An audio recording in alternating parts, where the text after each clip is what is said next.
Hello, hello, hello. What's up, guys?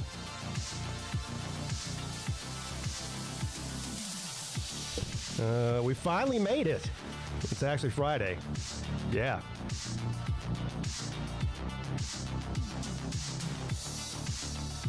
Oh, no. What you got court for, buddy?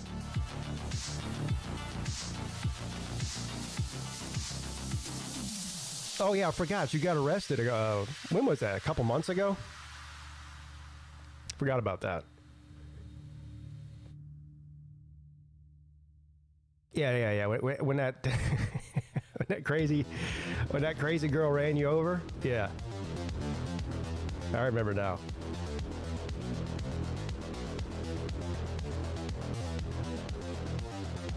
Oh, it's only been a month. Well, good luck. I don't know what else to tell you. I don't know. Do you have a lawyer? And if so, what are they saying? I mean, there's no threat of you going to jail for any amount of time, is there?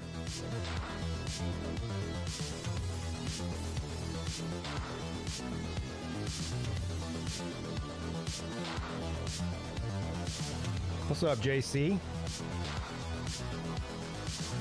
Yeah, I forgot to mention on Monday's show. I think our buddy Scott had brain surgery on Monday. He casually mentioned that last Friday on the show. He's like, "Oh yeah, Monday I got brain surgery." It's like, "What?" So I haven't heard from him. I hope he's doing okay.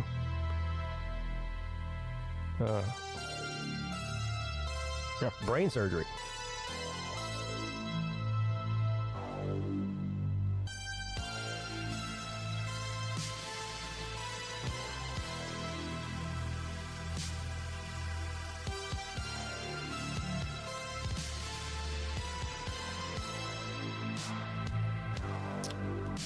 Oh.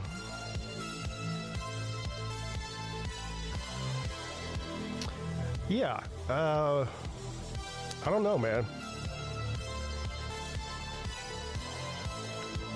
So you have to drive back to Alabama to go to court tomorrow? Is that what you're saying? Yeah, I probably wouldn't go either. Now, I'm not giving you advice on what to do. Don't listen to me. I'm just telling you, I don't know if I would go either. That's all.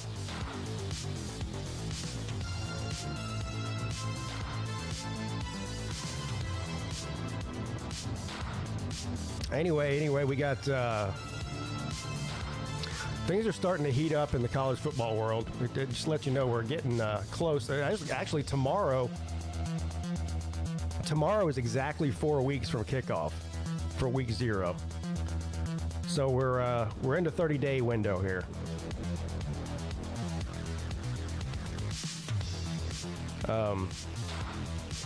But anyway, ACC. So we had Big Ten media days this week and ACC media days this week.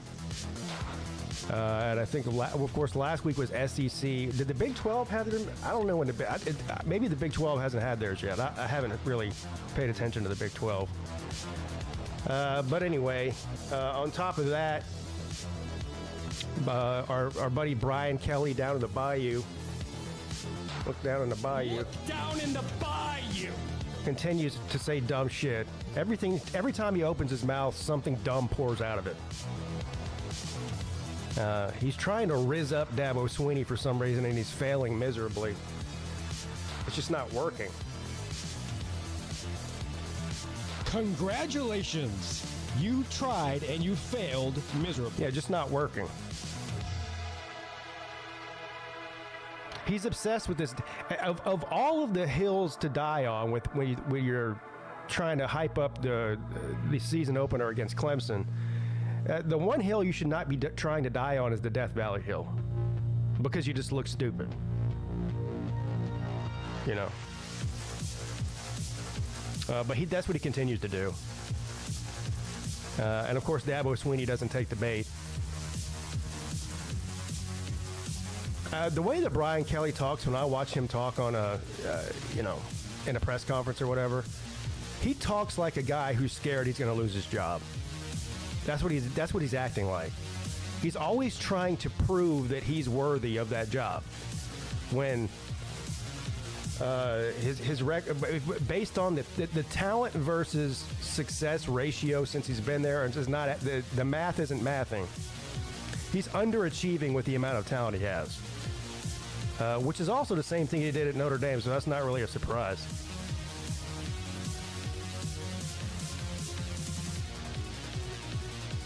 But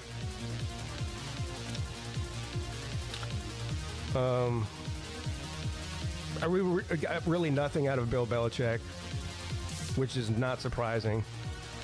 I mean, he's about as dry as a stale piece of toast.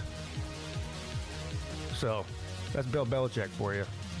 Our buddy Dave Dorn, the head coach at NC State, is taking a weird route here. He's hyping up the season opener against ECU, which I thought was interesting. Do I remember this correctly? Didn't NC State play ECU in a bowl game last year and lose? Am I remembering that right? Or was that just a dream I had? I'm pretty sure they might have lost to ECU in a bowl game last year, and then there was a fight after the game, right? Wasn't there like a bench clearing, like scuffle at the end of that game? But anyway, look, you know your program's dog shit whenever you're like hyping up a season opener against East Carolina. I mean, what are we talking about here? But I will say this. East Carolina's not a bad team. I mean, for a group of 5 team. But, you know.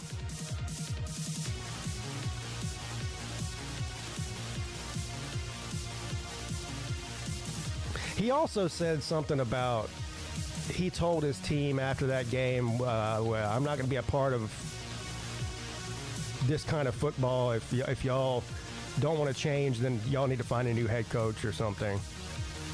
Which I agree with them. I do agree with him on that. They probably do need to find a new head coach because he's been mediocre the entire time he's been at NC State, which I think is like 13 years. We talked about this on the ACC show. I forget. He's got like a 60% win record there. You know, it's like barely over 500. Never won an ACC championship. Continues to get humiliated by teams like ECU in the postseason every year. It's just, you know, what are they doing over there? And I think NC State as a university and as an athletic program, I mean, I think they do care about their sports over there. And obviously, football is the biggest one. So I don't know. They just seem to be settling for mediocrity. I'd never understood it. On the other hand, I hope that he stays there forever because he's Dabo Swinney's bitch. He's Clemson's punching bag. Well, he's the ACC's punching bag, not just Clemson. So, did Dave Dorn have anything to say? Yeah, let me read this to you. I think I'll let you listen to this. Turn this off.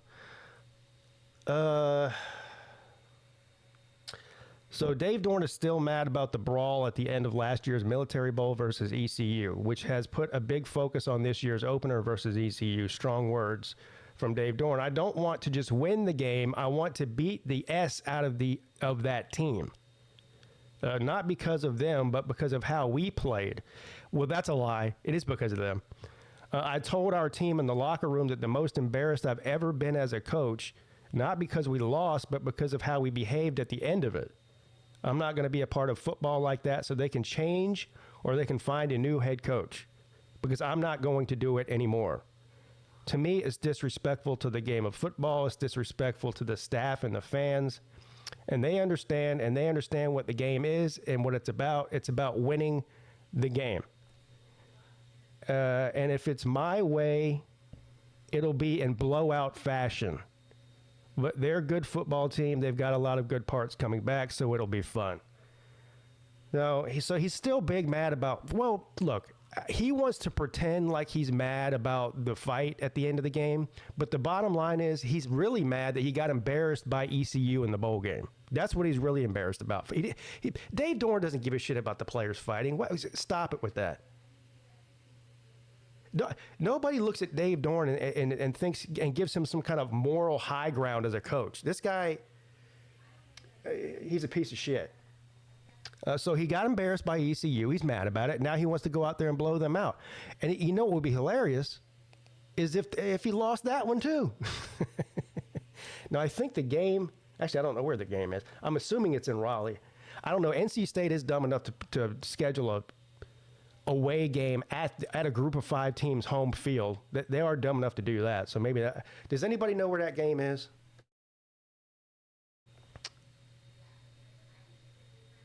NC State's the Kentucky of the ACC. Yeah, D. That's actually a fair, very fair comparison there, and a funny one too.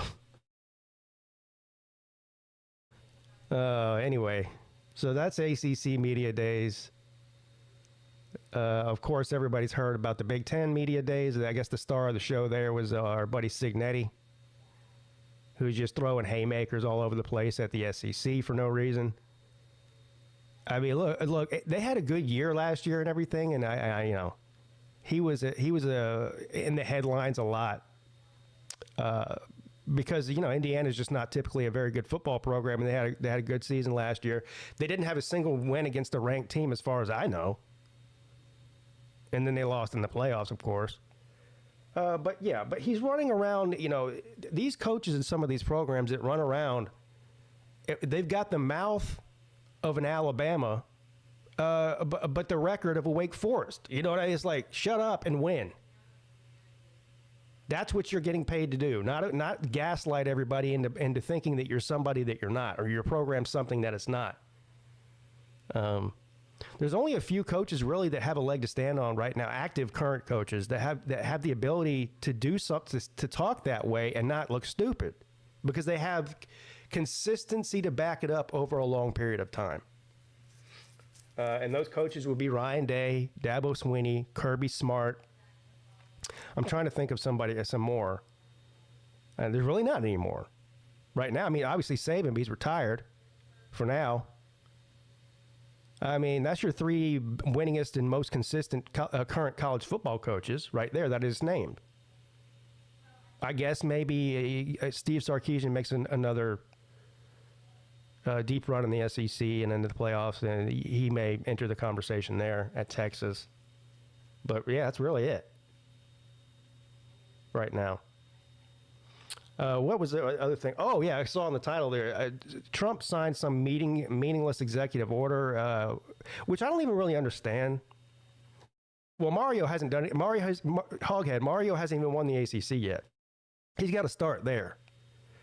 I understand he had a good record at Oregon, but I don't even, he never even won the Pac-12 when he was at Oregon, did he? Has Mario ever won a conference championship game? I don't think so.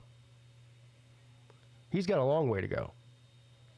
But yeah, the Trump's executive order that he signed, and I really don't even understand what it means. All I know is he signed an executive order banning the third-party pay for play thing. I don't even know what that means. It means nothing is what it means, because executive order about NIL does not change it. That is not law. Congress has already ruled on this.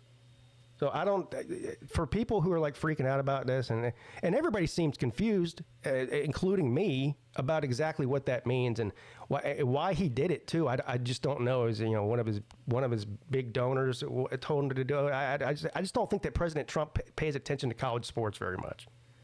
And actually, I kind of hope he doesn't. He's the president. He's got more important shit to worry about than fucking football. Why is everybody bringing up Clemson during the press conference? Everyone has us circled.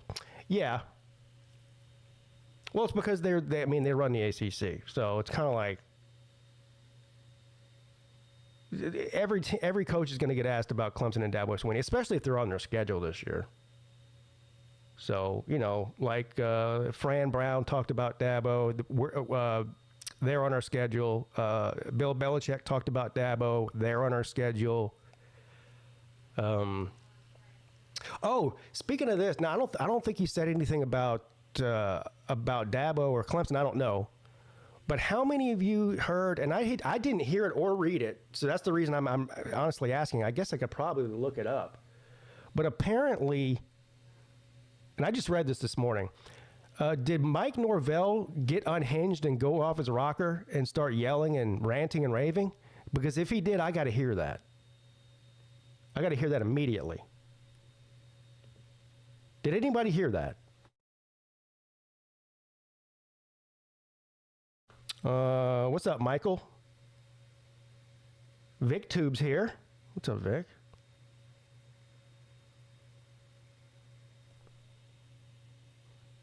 Well, I've heard nothing but humble things out of Dabo Swinney and the players, Kay Klubnik.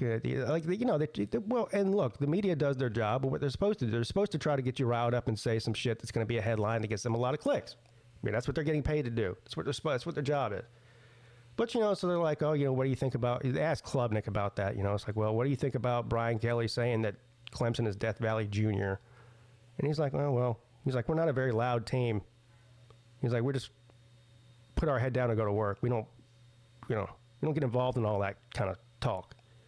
So they're saying the right things instead of taking the bait. Colby heading my way soon. Yeah. How long does it take you to get here? What is it, like 3 or 4 hours? I don't know. Let me see if I can find this. I bet I can't.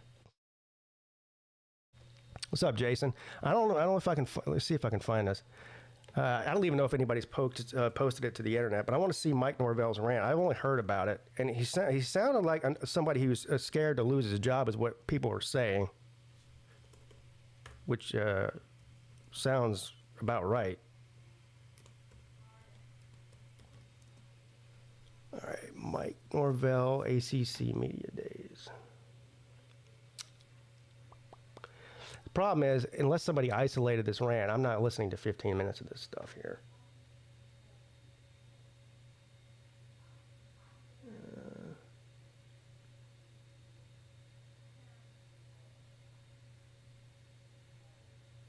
2.5 hours. Okay. I'll be here. Yeah, I'm not listening to. So if somebody, here we go. Well, here. This is only 4 minutes, and I don't know if this is what they were talking about or not, but let's listen to this. Well, it's great to be here today. Obviously, with Media Day, comes just one day closer to the kickoff to this season, and all things that are ahead. And so proud of our football team for the work that they poured in throughout this off season, from the winter program to spring practice. Going through our tour of duty, the summer workouts, and coming up to report next Tuesday and back on the practice field 1 week from today. And they've done a remarkable job in the investment into each other, into pushing to hit and to reestablish. Boy, we're only about a minute in. I'm already about to fall asleep. Mentality and expectation that we have here at Florida State, and uphold the standard of what it is to be a Seminole. And we've got 4 remarkable young men. Did he just say a Seminole? Did y'all hear that? Have done a wonderful job, throughout this off season. Did he just say it's a wonderful thing to be a Seminole? Seminole, and he did. Listen. And uphold the standard of what it is to be a Seminole. And what the hell? Got, 4 is he drunk? Young men that are here with me today. Did y'all hear that? Have done a wonderful job, throughout this off Boy. season. Hey, see, this is why things happen naturally over here. From now on, for the remainder of the season, I will refer to them as the Florida State Seminoles. That's it. That's their new name now. The Seminoles. Being the willingness to be the example of what we want it to look like on a daily basis, and Seminoles. Excited for the expectation for all things that are ahead this season. As we've gone into this off season, it has been about bringing that daily edge. that desperation to go win on a daily basis. And in everything that we do, from whether it is in the weight room, whether it was on the field, meeting room, in the classroom, we wanted that sense of competition. Is this supposed to be he's getting fired up now. Mad Norvell, head coach of the mighty Seminoles. And we wanted every day, right, to see guys that are willing to rise to the challenge to be their best. I think he might be. Yeah, somebody should have given him a breathalyzer before he went up there. He's slurring his words. He's saying things that don't make sense. He's mispronouncing the name of his own mascot. This football team has done it. Whatever we put in front of them, right, whether it was academically coming off our spring semester, we had the best team GPA ever in program history. Yeah, in program history. They answered the That's call not when it came very to high what bar. we wanted them to do academically. When it was, whether it was in the weight room or tour of duty, we challenged them at new levels. Right, that it was probably some of the hardest workouts that we've ever had. Oh. Right, and to see those guys embrace that with a smile on their face, knowing there was an opportunity to compete to go get better. Tell them, coach. To see the newcomers, the guys that have been a part of the program, to see them all work together. Right, to be able to set the foundation for what this football team's going to be. Yeah. Because all that we have is this season that's ahead. Right, and when you look, that's all you have. The past few years, we've accomplished some great things.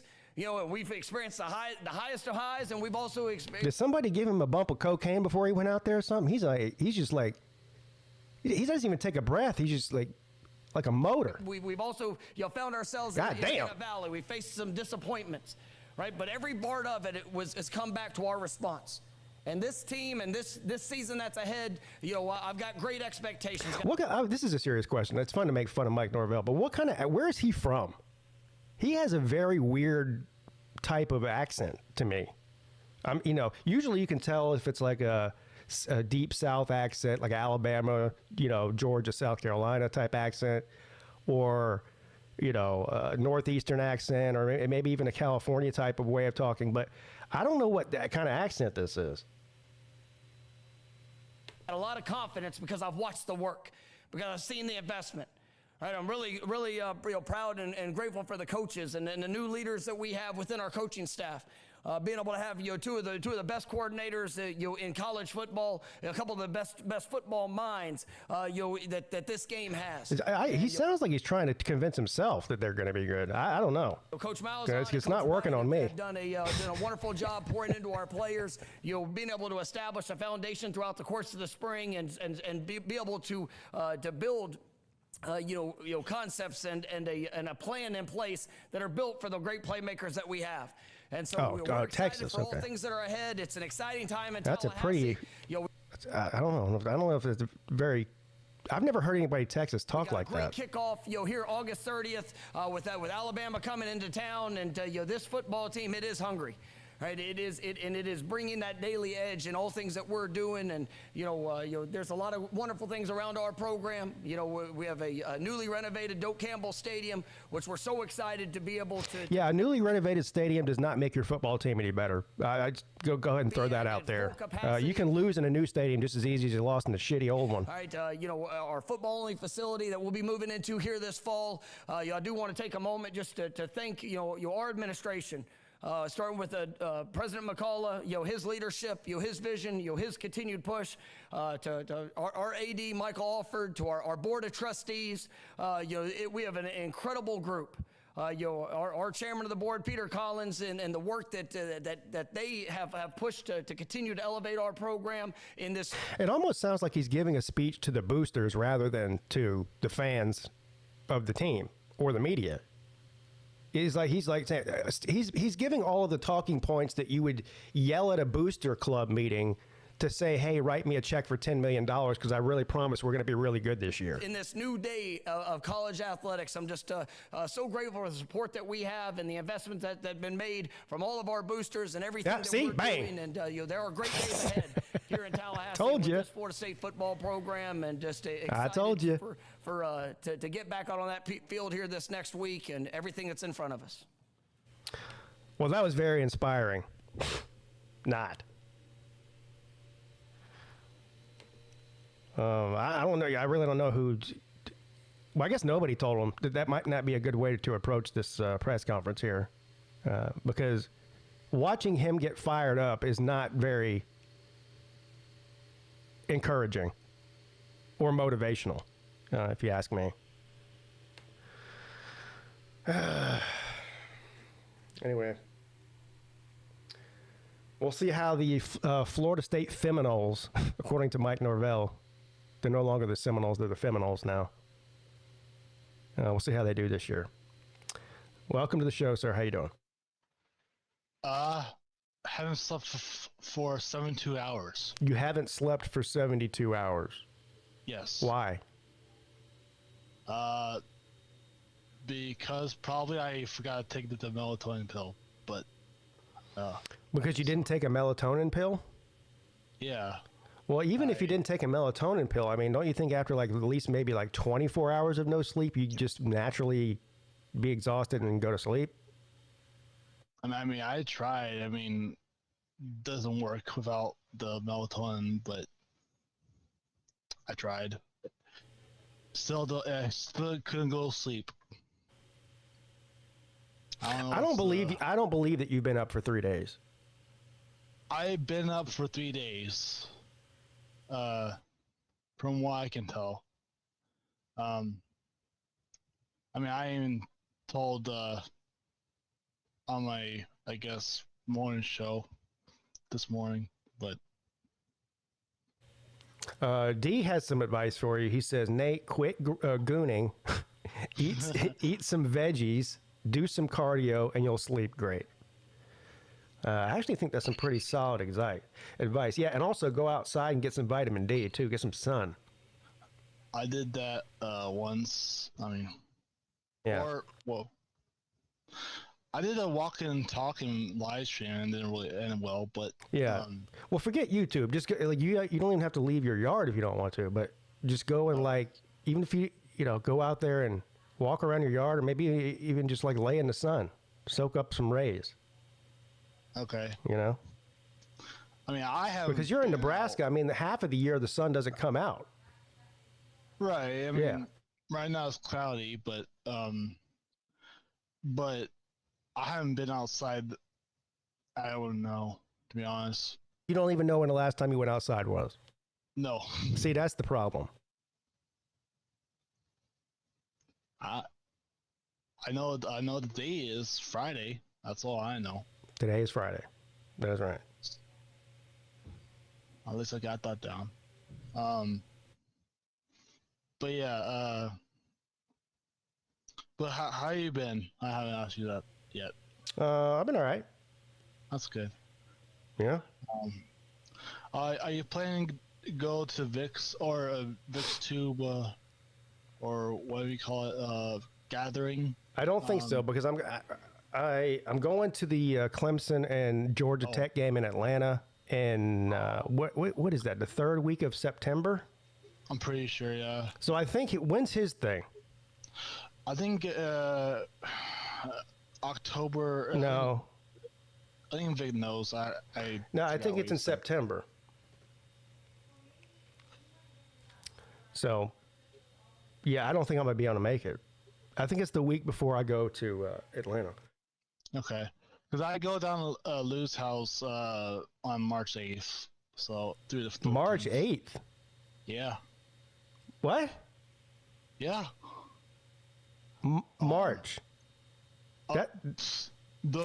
October, not mine. Yeah, March is next year, buddy. Yeah, you know what? You might need to take a melatonin and go to sleep, man. I don't know, man. Yeah, I don't know how you confuse March and October. Well, at least I got one of those days right, but not the month. Wow. Okay. Mm-hmm. But I'm down bad, bro. I'm down bad. But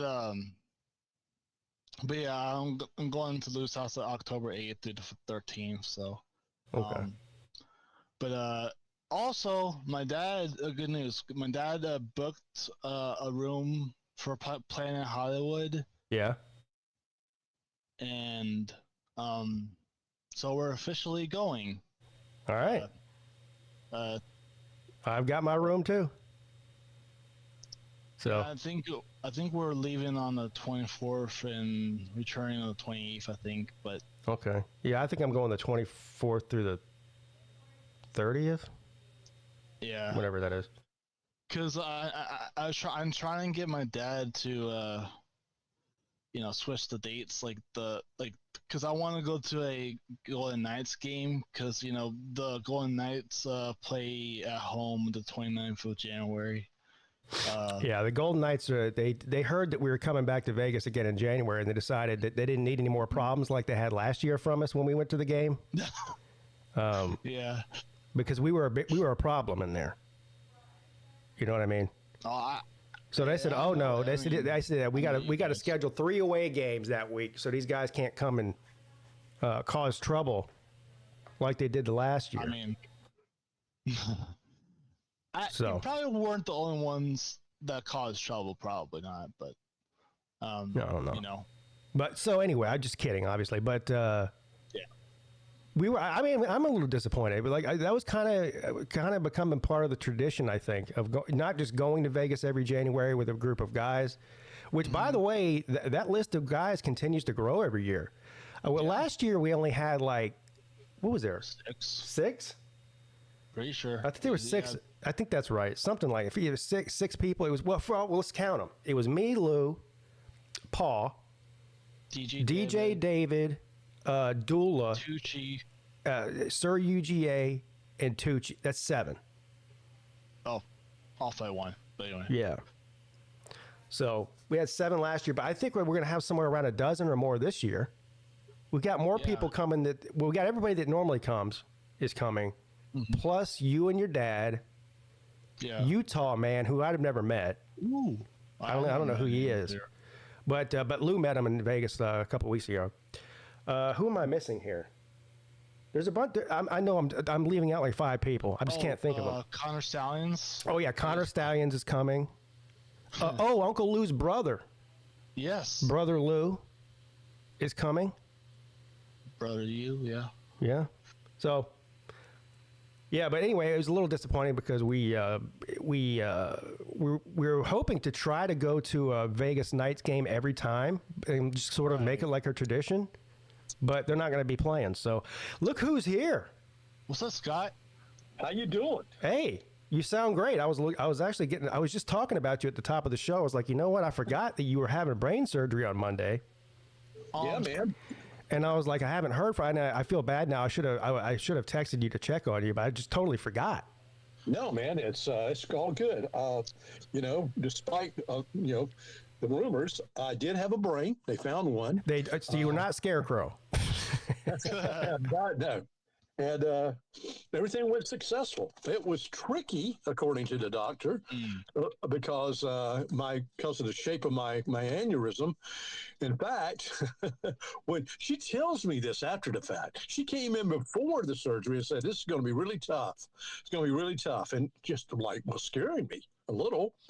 And afterwards, she said, "Well, we kind of lost a part in your brain. We had to find it because we didn't have any more spare parts." Damn. I'm like, they lost a stent, but they found the stent, put it into place, meshed it up. What do you mean by they lost? What do you mean by they lost it? Like, did they drop it down in your head somewhere? Or what? I don't know. They just couldn't. They're looking at an angiogram, and I don't know. They just said that they lost it. Oops. They're trying to place it in a blood vessel, so it would keep the blood vessel open and flowing, and they unsuccessfully lost it twice and finally found it. So this is because of an aneurysm. You said, right? Yeah. So now just shows how ignorant I am. I don't know what is the difference between an aneurysm and a stroke? Ooh. Or is there Well, a difference? aneurysm is what an aneurysm is just a blown up vessel, this kind of blown out of proportion. Okay. Okay. And normally they're like a balloon shaped, that they blow up. And then, the risk of it is that they could actually burst. And so they could burst, or could they cause a stroke? Maybe. Well, yes, they could, I guess. I mean, an aneurysm, if it's not touched, won't cause a stroke. But if it were to burst in my head, then it caused me a stroke. Yeah, Yeah, you might, and you can die, obviously. Yeah. I mean, it would be, it would, the percentages of living would be not too high. Now, is there anything as far as your lifestyle that they would ask you to change based on this health concern? I mean, like, do they say, like, obviously don't smoke or whatever, or what? But no, I'm not playing football or mountain climbing. Right. Okay. But no, I just go about and do my business. They told me not to lift anything, heavier than 10 pounds for 7 days. Same here. Yeah. Yeah. Told me not to, drive for 24 hours, which I still did. I drove home. You drove home from the brain surgery? Yeah. Damn. I did, man. I drove home. It's funny. Everyone thinks, well, your noggin looks good. I'm going, well, they didn't go through my noggin. They went through my wrist. They go through my wrist. I don't know. So how does your arm feel? Oh, my arm's fine. I feel fine. Okay. I mean, it's beat up. It's got all kinds of, because I'm on this blood thinner right now. So I got all these places, where, the blood clots are on my arm. It's crazy how they go through your other part of your body to get to your head. Like even like a lot of the heart doctors will go through the leg to get to the heart. Absolutely. Well, they told me, said, now we're either going to go through your wrist or through your groin. And said, we'd like to go through your wrist. And said, okay. That's, they had to monitor me for 24 hours. So I stayed in the hospital overnight, and they were coming to see me every hour, which is, that's aggravating, but right. what can you do? But overall, it was fine. It was okay. Hufferbilly says they got to his brain via his asshole. That's actually believable. That sounds like a Hufferbilly surgery. I have heard of the groin. I know that's a pretty popular area to go in, but I've never heard of the wrist before. But it does make sense. I mean, it all goes to the same place, right? So, and your wrist is closer to your head than your groin is. Well, at least it should be. Yeah. And what they're doing is they're sending everything of the blood vessel to, your brain. And so they have an angiogram, and they're watching everything on the angiogram as they put everything together. But she came in and first placed a stent in again when she lost it for a moment. And then she finally got that straightened out. And then they put mesh in there to, I guess, clear the blood vessel out too. Then they coiled the aneurysm, so it will shrink down. So they put coil in the aneurysm. Oh, so as far as is there any recovery time, or are you basically back to normal now? I mean, I'm back, brother. I was back to normal when I woke up. When I woke up, I was fine. Oh shit! Here, see, here's the thing. Because I don't know about the brain type thing. I just assume anytime someone says they're having brain surgery, they're going to be like in the hospital for a couple of weeks, and then they're going to have a long recovery time. Like, I don't know I don't know anything. No, you're right. I mean, look, if it was a brain tumor, okay, something like that, and they had actually, they actually had to open up your head and stuff like that. But this day and age, this type of surgery is almost commonplace. It's not less invasive surgery. They do 300 plus of these surgeries per year at MUSC, and supposedly MUSC is state of the art. Yeah, if you have a serious health problem, whether it's related to the heart or the brain or probably even the lungs, I know any of the major organs, you're going to want to go to MUSC if you're in South Carolina. I mean, that's just all there is to it. Absolutely. I mean, yeah, it is a teaching college. Yes, that's true. Yeah, but they have the best of the best surgeons in the world there. I mean, yeah. Well, my surgeon was being mentored by other surgeons across the country because, I mean, this other surgeon came in that was kind of, I guess he helped in the surgery. This Dr. Patel came in and told me, said, man, we have been planning yours for weeks. We've been planning your surgery for weeks. So they had a game plan of what they wanted to do and all that. But because, I mean, when she came in that morning, she was like, she acted like she had no sleep. Okay, she looked like she was very worried, and then she's going, "This is going to be tough." And let me tell you again, it's a 70% success rate. And I said, "Yes, ma'am, I know." And I said, she said, "Well, I'll meet you in the operating room." I went, "Okay." So, lo and behold. Yeah. Yep. They do amazing work, man. I mean, Yeah, it's hard to get in there. Like amazing what they do. whenever my dad had his heart attack, which he checked himself into St. Francis and the new St. Francis Hospital in Mount Pleasant, down by Dunes West, and that's where he lived. He lived in Dunes West, and he just wasn't feeling good one day. He started getting nauseous. He was throwing up, and he couldn't drive himself to the ER. So he called an ambulance, which is for my dad is a big deal because he would never call an ambulance. He would definitely try to drive himself. Anyway, they took him there. Misdiagnosed him. He had a heart attack, a severe heart attack. They put him in the cardiac unit there at that hospital, and they didn't know what the fuck they were doing. So we basically, my sister, my brother, and I, we got with the doctors and the nurses and said, look, we're taking him out of here. And they're like, no, you can't take him out of here. We're like, well, we are because he's going to fucking die here because you guys don't know what the fuck you're doing. So we're taking him to MUSC, which is what we did. And we actually had them arrange the transfer and everything. And the difference between MUSC cardiology unit to the St. Francis one was like one was complete amateurs and the others were pros. Night and day. Yeah, night and day. Bulldog JC asked, how did I find out I had an aneurysm? When I had an MRI in 2015, the ENT doctor was checking. I had found out I had tinnitus in my left ear, but he wanted to check to see if there were, any benign tumors behind my ear that might be causing the tinnitus. Well, there was no benign tumor, but he called me 15 minutes after I had the MRI and said, you don't have tumors. He said, but you do have an aneurysm, a brain aneurysm. So I've been knowing about this for 10 years and both the surgeons and I have been kicking it down the road because of the oblong shape. But this last time when I did an MRI in May, they said, it's grown. I think it's time. So I said, okay.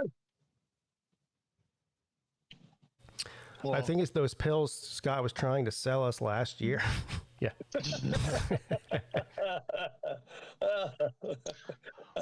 Well, that's good though. At least that was kind of a you put on your body, and it's supposed to give you vitality. Yeah. Well, it's good that you don't have like a giant. They didn't have to shave your head and cut into your head. No, amen to that. Yeah, it's all good. Yeah, man. But talking to the nurses and all that up there, they do this every single day, and deal with this. And they told me about the brain tumor surgery, and some of the people get crazy, because they got a brain tumor and they've lost their mind, and so they're throwing haymakers at the nurses and all that before they have the surgery. Yeah, when you say lose their mind, you mean they actually it makes you go insane. Yeah. Literally losing their mind. Yeah. Yeah. Wow. Well, I'm glad you're okay, Scott. Yeah, me too. Thank you. I appreciate that very much. I am too. Yeah, just in time for football season. Oh yeah. Amen. Ready for football season. So now you got your aneurysm taken care of. Now your Georgia Bulldogs can give you a stroke. Yeah. Or a heart attack. In fact, you and I need to go to the Carolina Ale House before the official day starts, Yeah. Okay. Either the Ale House or make that our tradition that we go to the Ale House. Yeah, I still like the Ale House. I don't go there as much as I used to, but yeah, I still like the Ale House. But you know what I told you my new favorite place to go sit at the bar is now. Where? At Page's over there in Nexton. Well, it's right by Carolina Ale House. Really? Page's Okra Grill? Yeah. Really? Yeah, I love that place. And the food's amazing. Have you ever eaten there before? Oh, see, I've eaten the one in Mount Pleasant. Yeah, the food is amazing. Yeah, the food's amazing there. I ate at that one. But the spot they built over there in Nexton is amazing. It's probably the nicest bar spot in any of the area, in all of Somerville maybe. It's a huge building. I don't know how many seats they've got. They've got a bar inside, but the bar inside is kind of just like a regular little bar. It's not. Nobody hangs out there. They got 1 million seats inside. They got just as many seats out. So they have a giant patio, Scott. I'm not kidding. They probably got 50 tables outside. Wow. Damn. They've got all these chairs and Adirondack chairs and fire pits and fucking like all these games you can play out there. It's pretty, and it's right on the there's a big pond right there. It's right on the water. And the outside bar area is awesome. It's got 6 or 7 TVs. Nice. Yeah, it's not. It went from being a tiny restaurant in Mount Pleasant, opening up to taking over an old Alex's in Mount Pleasant, and then and they've been growing ever since. Yeah. Yeah, they've got several locations now. I wouldn't be surprised if they went out of state, like to Savannah or Wilmington or something, sometime soon. But yeah, that's my new favorite spot. But yeah, where Ale House or Pages or whatever. Yeah, if they can carry over the menu, and with their menu items, and they're just as good as any of the other restaurants, and then that's saying they're doing a good job. Well, I'll tell you, you know how much I love Halls. Yeah. So we used to go there, my wife and I, we used to go there for just to sit at the bar and have a drink and maybe like order off the bar menu, like maybe every 2 weeks, like twice a month. Yeah. And for years. Because we still love Halls. But the last time we went in there, we hadn't been in there in a while because we started going to Pages instead.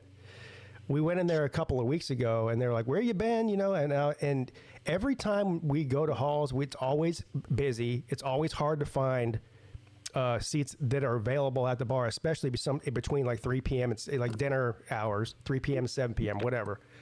Yeah. But we went in there around that time, and it was kind of empty. And we were like, and I asked the bartender, I said, "Is this have anything to do with Pages opening up across the street?" And she was like, "Yeah, absolutely." She's like, they took like half of their business. Wow. Because you know what it is, and Halls is great and everything, and it's not. And there's 2 different kinds of foods. Halls is a chop house, steakhouse, and that's what they're really good at. Yeah. Pages is a southern, low country soul food type place, right? Absolutely. Yeah. So it's 2 different kinds of food, but it's they're both would be considered to be upscale, and Pages is just less expensive for the same quality of food. So it's like you can get 2 times the amount of food at Pages and the same drinks, and your bill will be like 30% less than it would be at Halls. Yeah, I believe that. So that's what hurt them. But I mean, I still like Halls, but it's just Pages is just a better value. And it's bigger too. Yeah, and you're right. The food is delicious there. I'm all for that. Yeah, well, either one, man. Sounds like Pages. I haven't been to Pages in forever, so Pages sounds like a good idea. Yeah. Everybody wants to take me out to lunch nowadays, which is great. All my friends, go, hey, let's go out to lunch. So, meet an old radio friend Wednesday and some other folks, and which is great. Yeah. Because they all, including myself, had concern over this, but thank God everything turned out to be fantastic. Yeah, everyone's like, let me take you to lunch in case it's the last time I ever talk to you. Well, that too, that too. Had to get that in. Yeah, exactly. Well, you're here for now, so. Yeah, I'm here, man. I am here. So have you been talking about football? I saw an interview with Gunnar Stockton, and Gunnar said, "Hey, we're ready to go. We've had a good, off season. All the players are in sync, and we're ready to tear it up." I was like, "Yeah." Glad to hear. Yeah, I saw the interview with him. He seems like first of all, he had a perma smile like I've never seen before. This guy was grinning ear to ear. It couldn't stop. Like, so I don't know. He may end up being great. He may end up being a disaster. But there's no doubt that he is happy as shit to be the starting quarterback at Georgia. There's no doubt about that.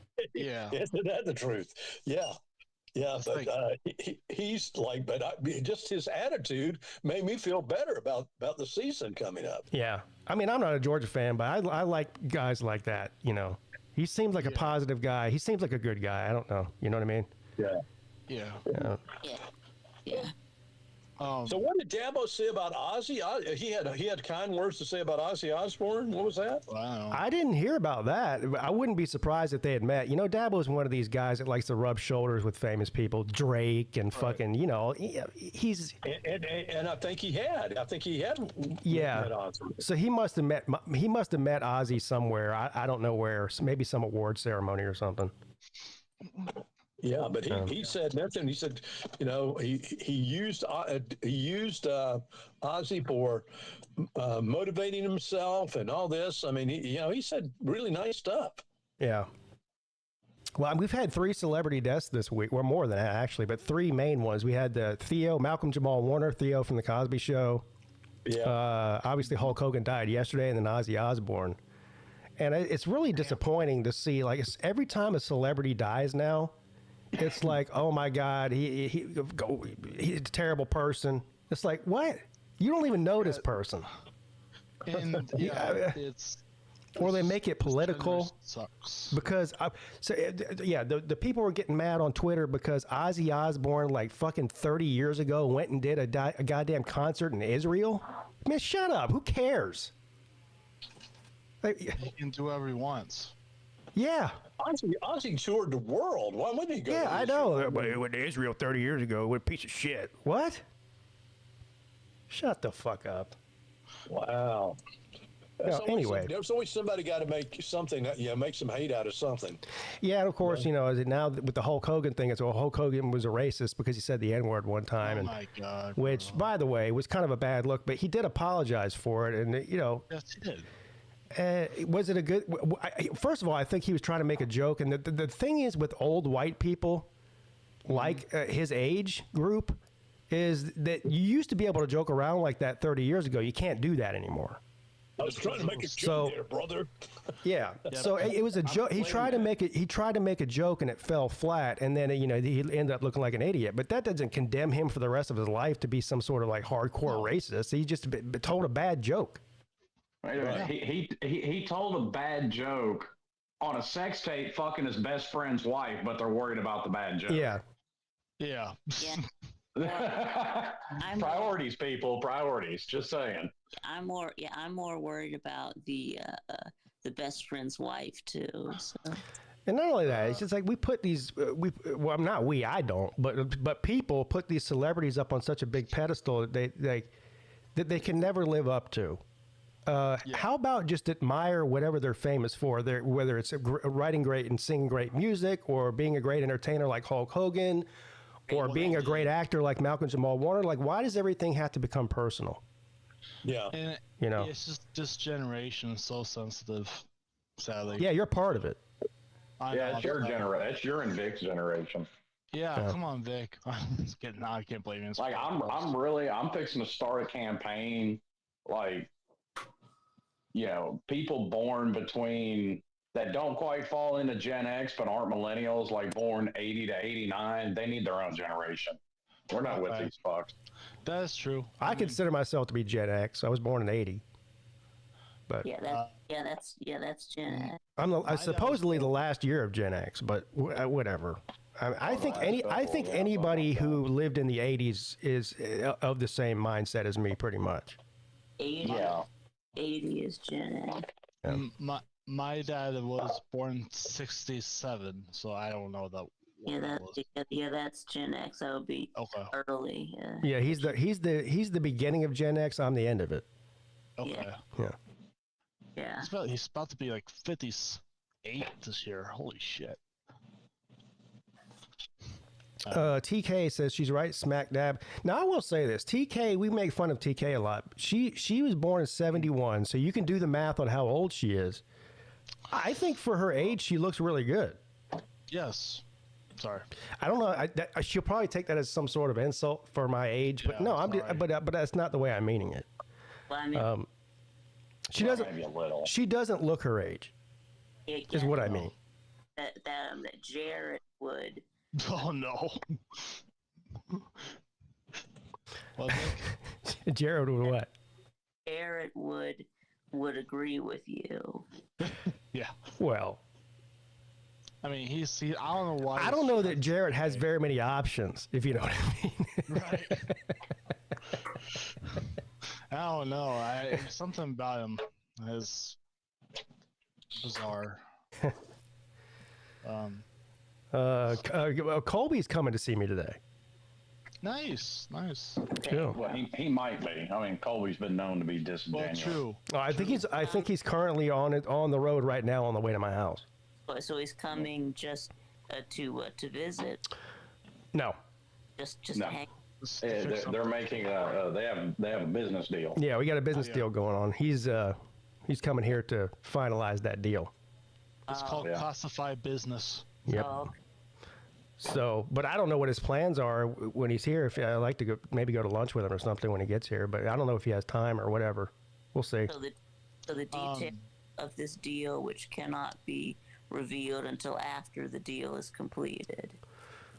Yes. No, look, we've already talked about it on the air. He's buying a pistol from me. Okay. Yeah. We discussed on the air already.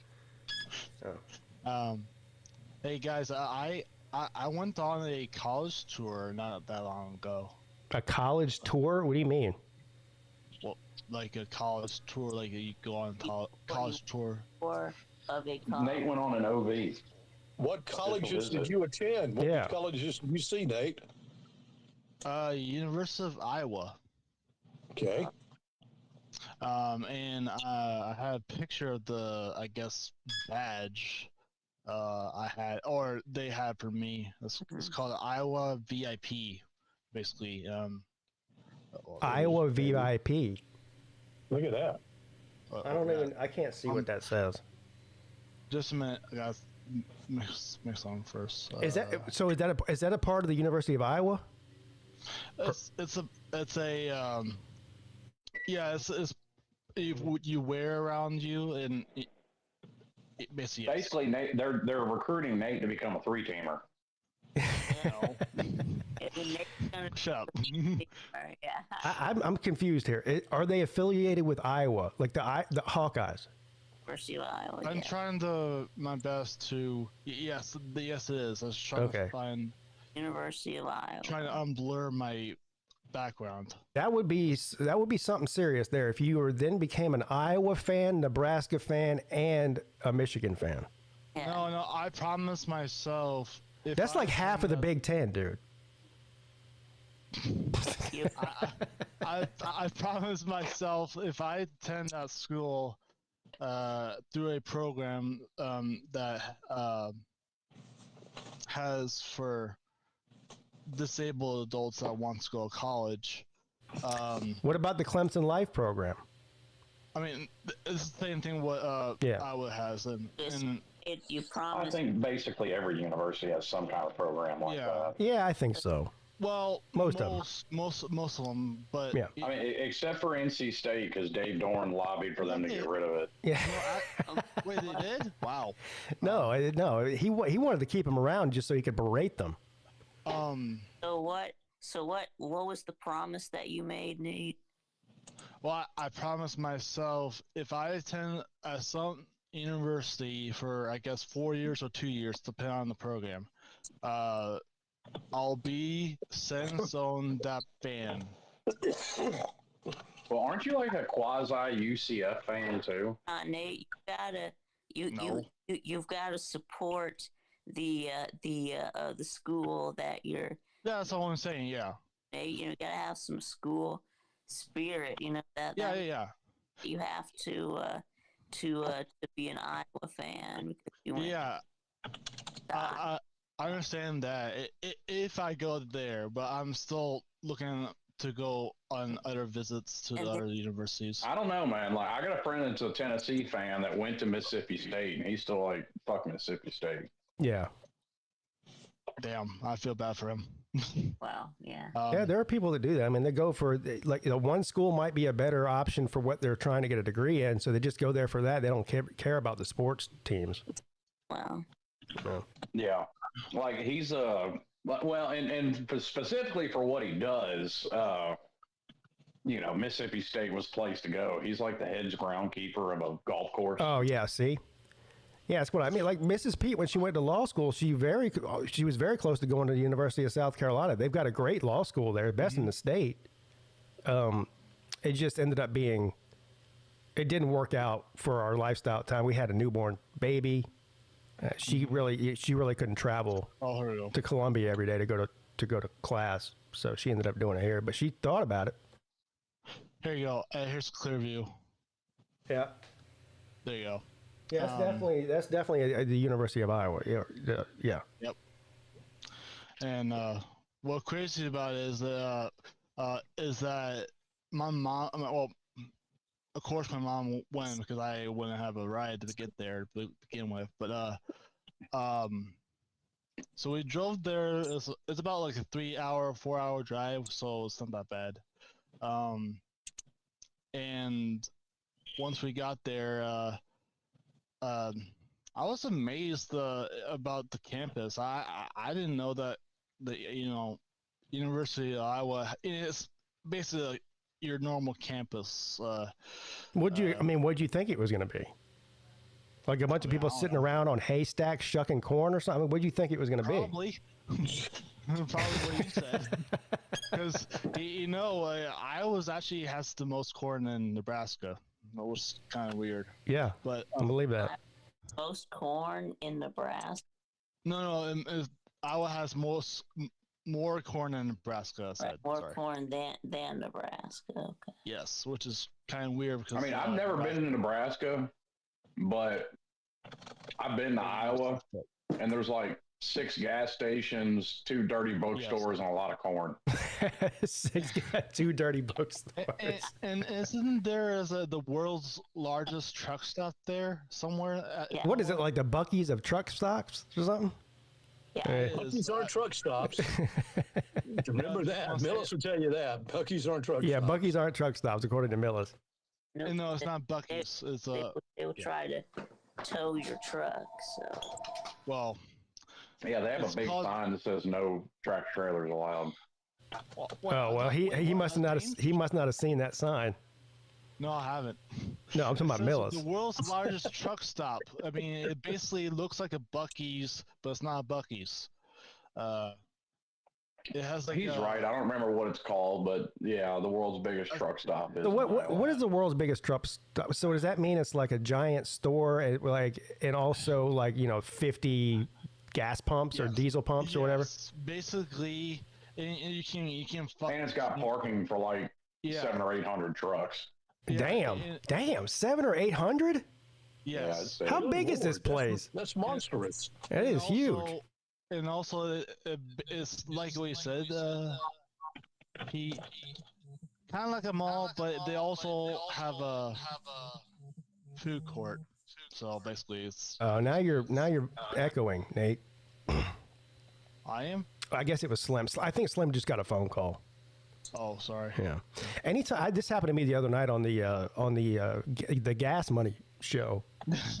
I was on my phone on StreamYard. So obviously, when I do these shows on StreamYard, I'm doing it from my laptop, my computer. But I was on my phone, and my wife my wife wasn't home. She kept calling me, and it kept eventually StreamYard just wouldn't let me come back in. Right. It kicked me out. Phone too. Yeah, it kicked me out a couple times. I was able to get back on, and then it just stopped. It wouldn't let me back on after that. Yeah, it's irritating when you do on phone. It's kind of pain in the butt. So yeah, I tried it. Scott, what are you on right now? Are you on a phone or are you on a computer?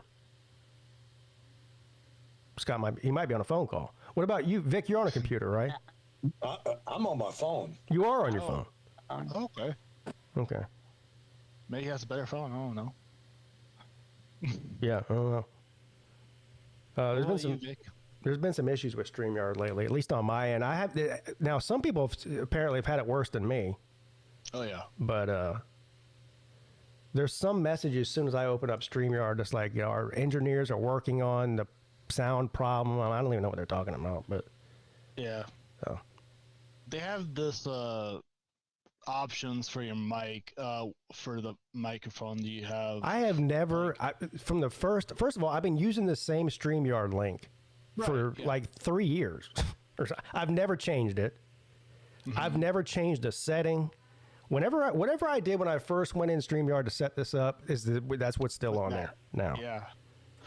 So I've heard other people say that they go in their settings and everything's been like set back to 0 or whatever, and they have to re-put it in. I haven't had that problem. Well, I meant like echo cancellation, basically. Let me even look at that. Because I had a check mark or turned on in a way, but audio. See, everything runs through my soundboard, my Rodecaster. So that, yeah, I've got the echo cancellation checked. That's all I've got checked. That's good. On the audio.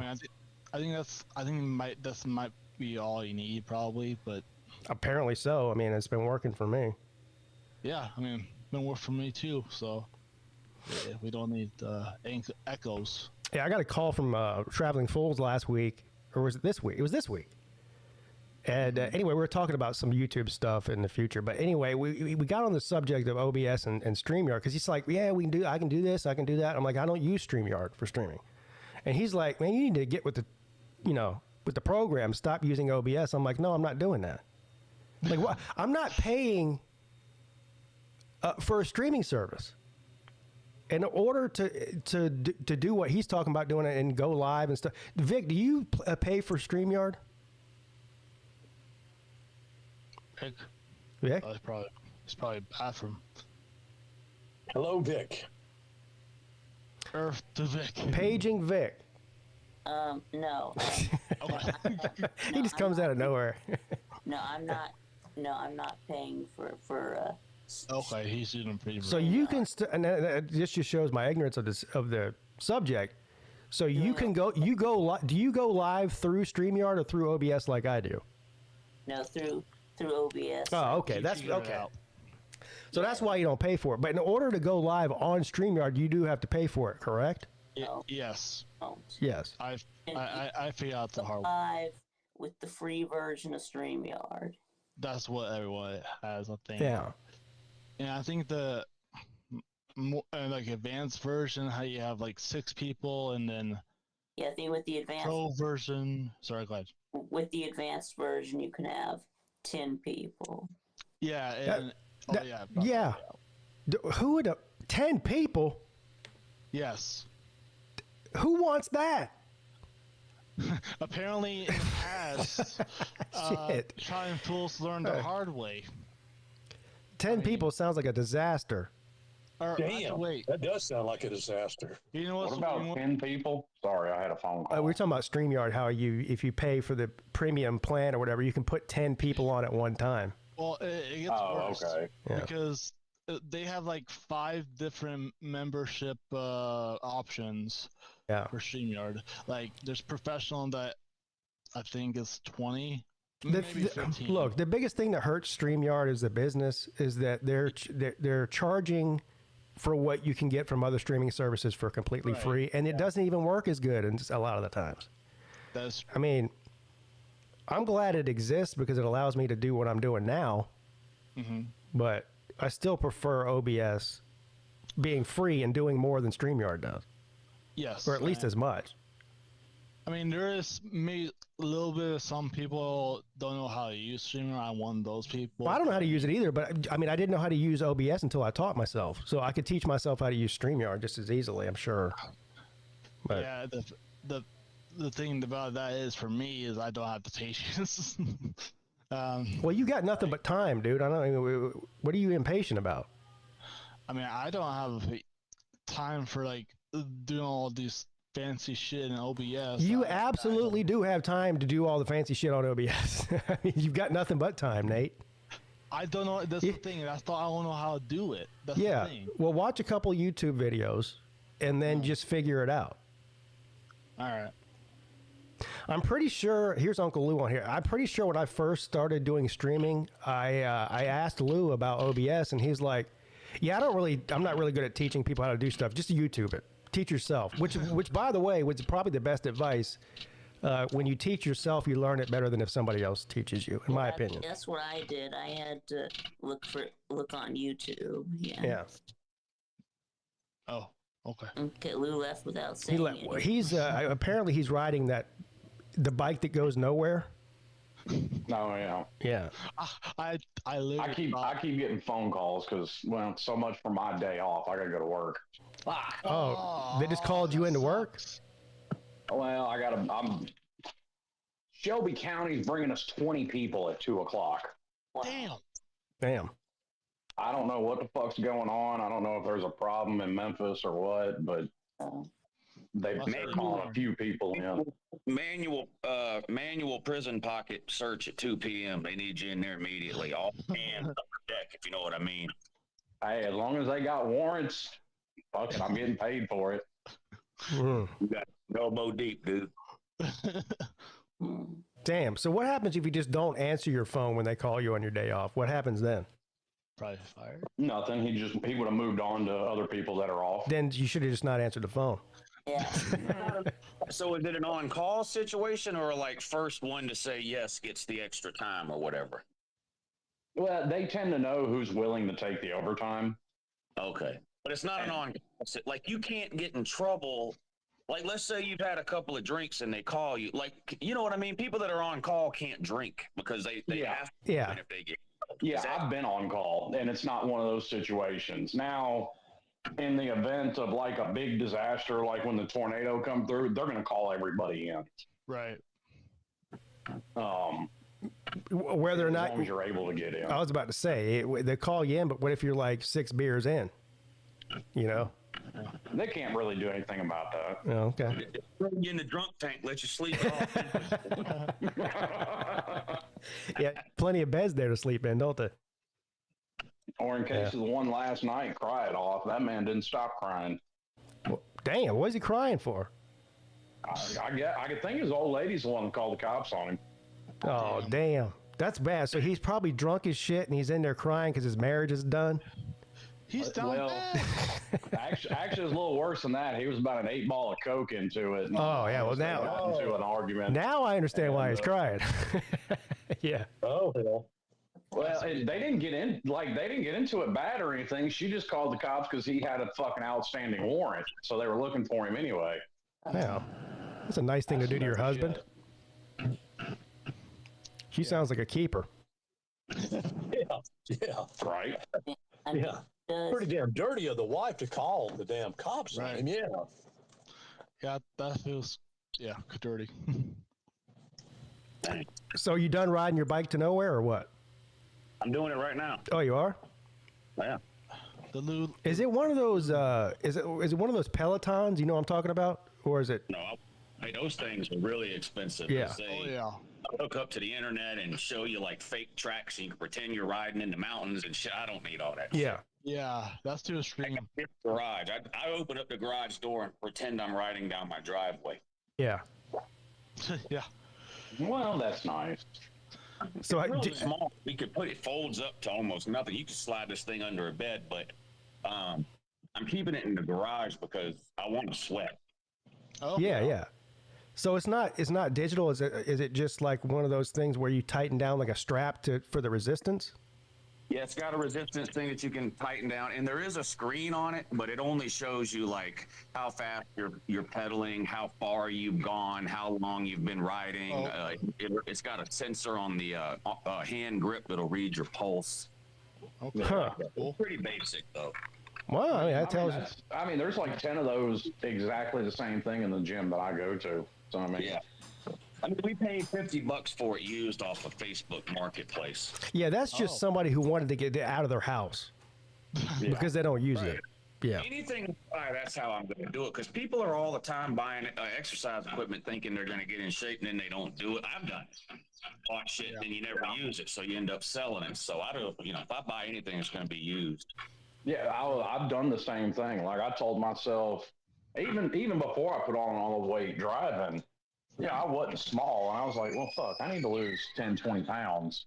And I'd buy shit and I'd never stick to it until finally I fucking did. Yeah. I used to have, you guys remember Bowflex? Oh, yeah. Yeah. Oh, yeah. I used to have one of those, and I did use it a lot for a couple of years, but then when I stopped using it, I did the same thing. I sold it for like $50 to somebody. Oh, that old. That was a nice piece of equipment. It wasn't is, yeah. It worked too. Those things were fucking high dollar. I remember. I'm trying to remember how much I paid for mine. I want to say I paid like $500 brand new for it. Yeah. Not bad. Something like that. Those things, our whole life, like every 5 years, there's something that like this is going to revolutionize your health. Like remember P90X? Oh, yeah. Like that was the thing for a while. Bowflex, like you said. Fucking Tybo was the shit. Yeah, Tybo. You know what we still have that's underneath our bed is the Total Gym. I think that wasn't Chuck Norris the one that used to hawk that thing 24 hours a day. Damn, he still does. Yeah. But I think it was the Total Gym. Yeah. Which is just kind of like really, it's like there's no weights on it. It's just your own body weight, so it's calisthenics. But yeah, we still have one. That thing's probably like 20 fucking years old at least. And you know what? That's why Chuck Norris is going to live forever. Yeah. And you know, what's trippy? That man looks no different than the day he started selling those fucking things. Yeah. No, the way the last week is gone, I don't think we should jinx anything by talking about Chuck Norris. Yeah, come on, man. We can't lose Chuck. Not yet. We won't lose Chuck. Chuck drove his mother home from the hospital having him.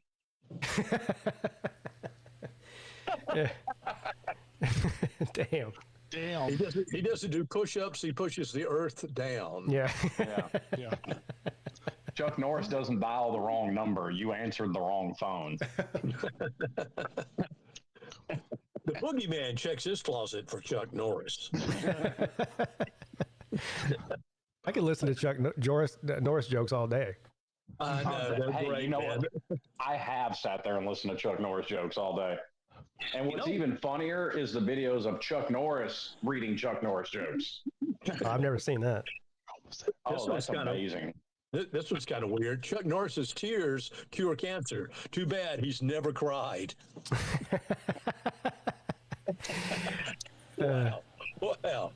Oh yeah, Jay, he brings up a great one. Now this was, you have to be probably at least in your mid 30s or older to understand this, but in the late 80s, early 90s, probably all the way through the 90s actually, you had the Suzanne Summers, right? You had the Thigh Master, the Buns of Steel. Oh yeah. That was her that did, she did the Thigh Master, right? Yeah. I think so. And the Buns of Steel video. Yeah. And yeah, those type of videos, Those were great infomercials when I was in high school. that's what I was about to say. You're right at that age, 12, 13, where, things are starting to happen. And boy, you sit there and watch an infomercial for an hour for some shit you're never going to buy. Do you guys remember Showtime used to have these women and they were exercising and they had on the skimpiest damn outfit and you could certainly see the camel toe. Oh, yeah. Yeah, you were And it was like, holy schmoly. And they were running at 8 or 9 o'clock in the morning. And you're sitting there, well, okay, I don't know if I can go to work yet or not. yeah, you didn't care about what they were selling. Just No.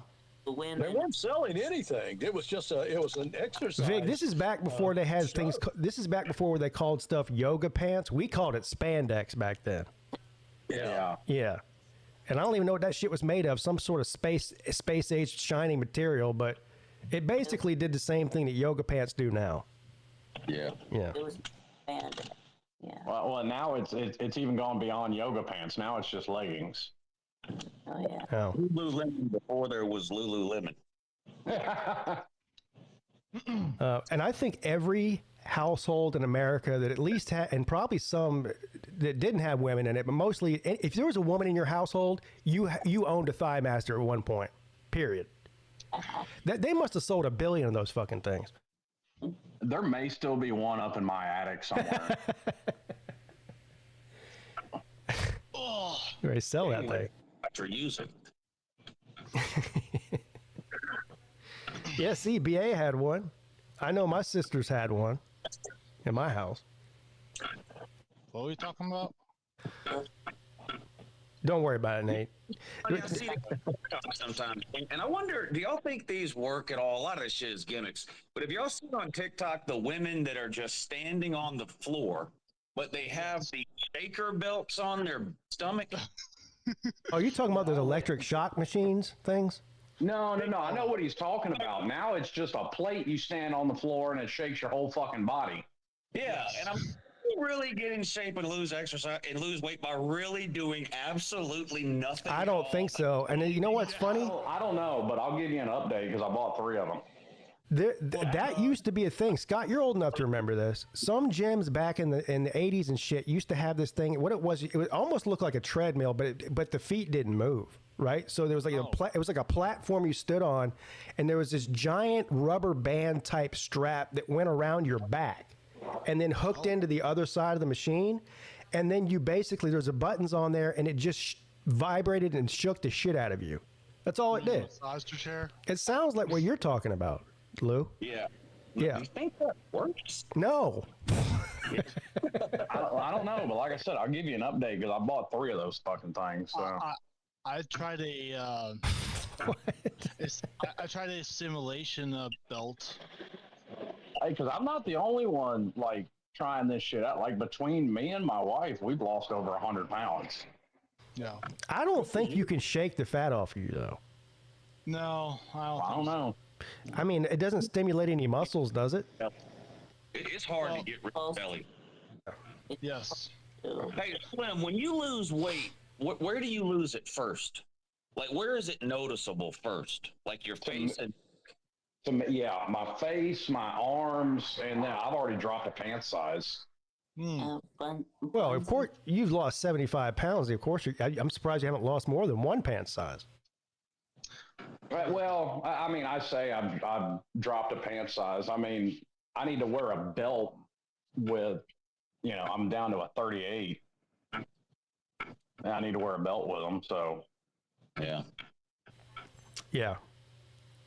The only place I really gain weight is in my torso. Like I don't get like flabby arms or thighs well, at least not yet. But if I gain weight, it's all in my torso area. The love handles and the belly. That's it.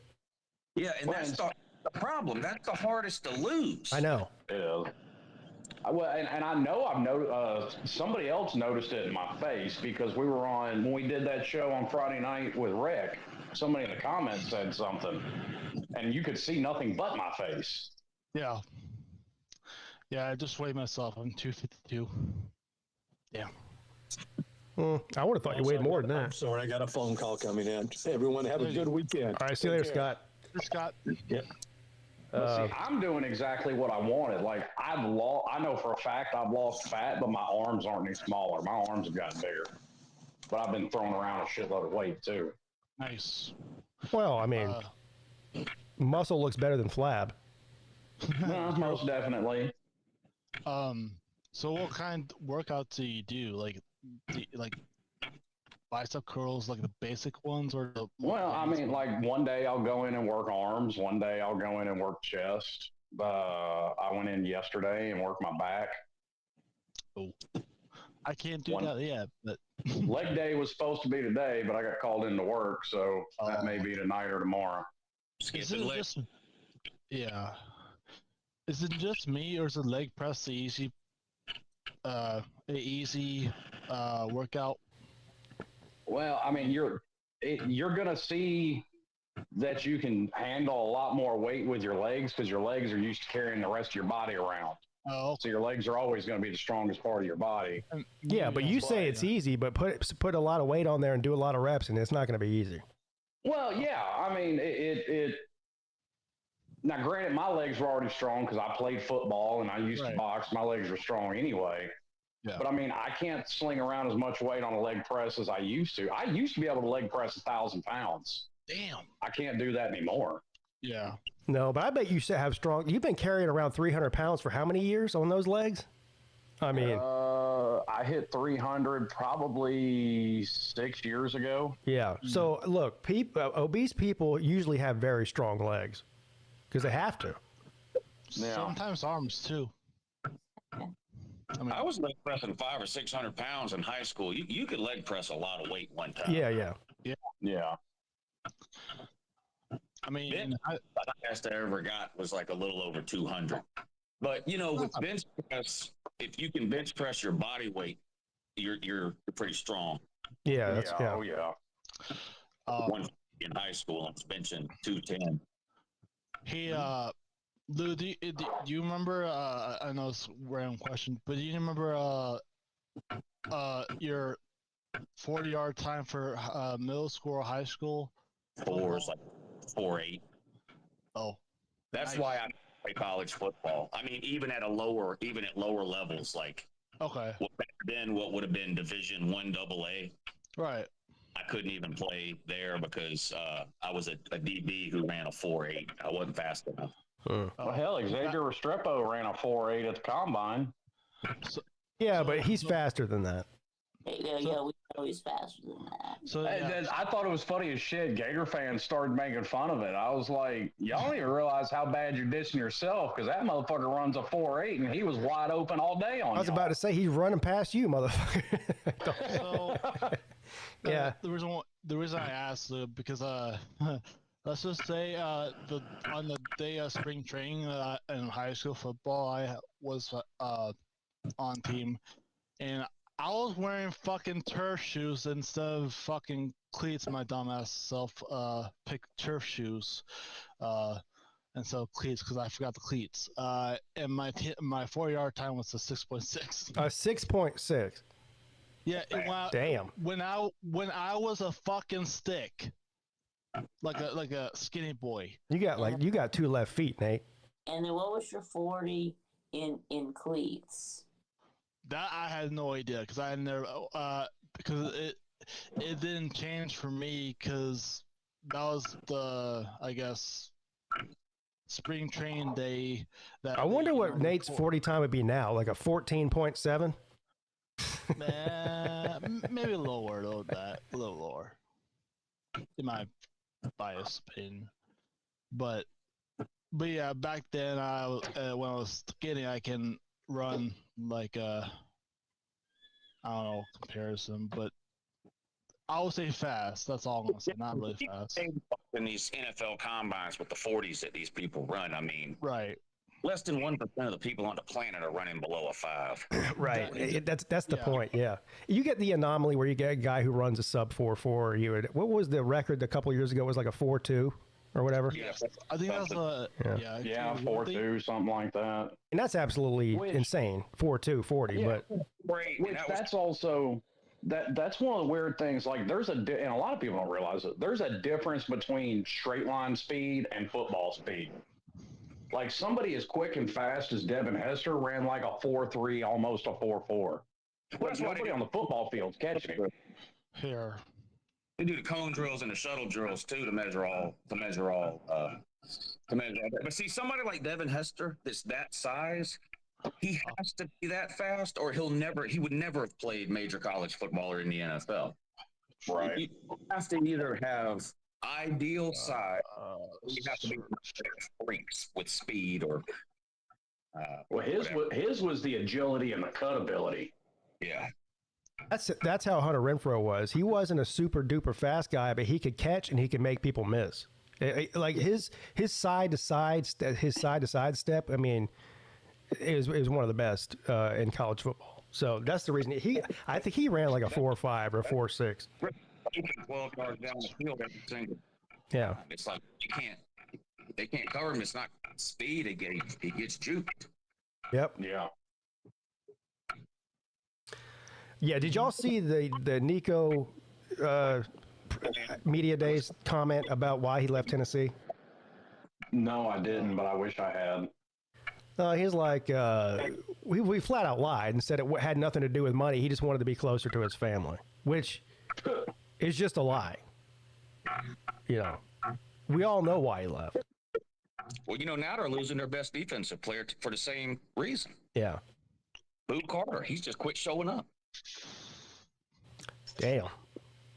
I told you. I've already called it. The Baltards are in for a rough season. Rocky Flop is back. Rocky Flop. That'd be great for content purposes. Oh, it is. Absolutely outstanding. Oh, what if they lose to Syracuse? Dang. Oh, that'll be the wheels will start to come off real early if that happens. I think actually he's going to embarrass in week 1 or do really good. I mean, I think Georgia Tech can win. Who else? Clemson. But Florida State, no. North Carolina, no. No. Syracuse, I doubt it. But maybe Miami that'll be a tough one for Miami too. Yeah. Huh. I think the line on that game is only like 1.5 or 2 points. And I tend to agree with it. I think coming in there with a true freshman quarterback, even if Miami's defense isn't exponentially better, a true freshman's going to struggle in his first road start in his first game. Yeah. We'll see if NC State can get past ECU. They lost to them in a bowl game last year, so. Well, you know what they say. Bowl games don't matter anymore. Well, no, Dave Dorn was at ACC Media Days hyping up their opening game against ECU. That's how down bad he is. Let's see. I'm on the train when it comes to Dave Durn. I'm done with that guy. Yeah. No. I gave him one last chance last year, and then they lost by 50 to Tennessee or whatever, and we found out later Tennessee wasn't even that good. Yeah. Yeah, and then they lost to ECU in the bowl game. Yeah, I'm done with Dave Durn. Yeah. I don't hope he's done terrible. I don't know if y'all saw it, but I did put up for Tennessee fans a poll on Twitter. Would they accept a loss to Syracuse week 1 if it meant winning in Gainesville in November? What'd they say?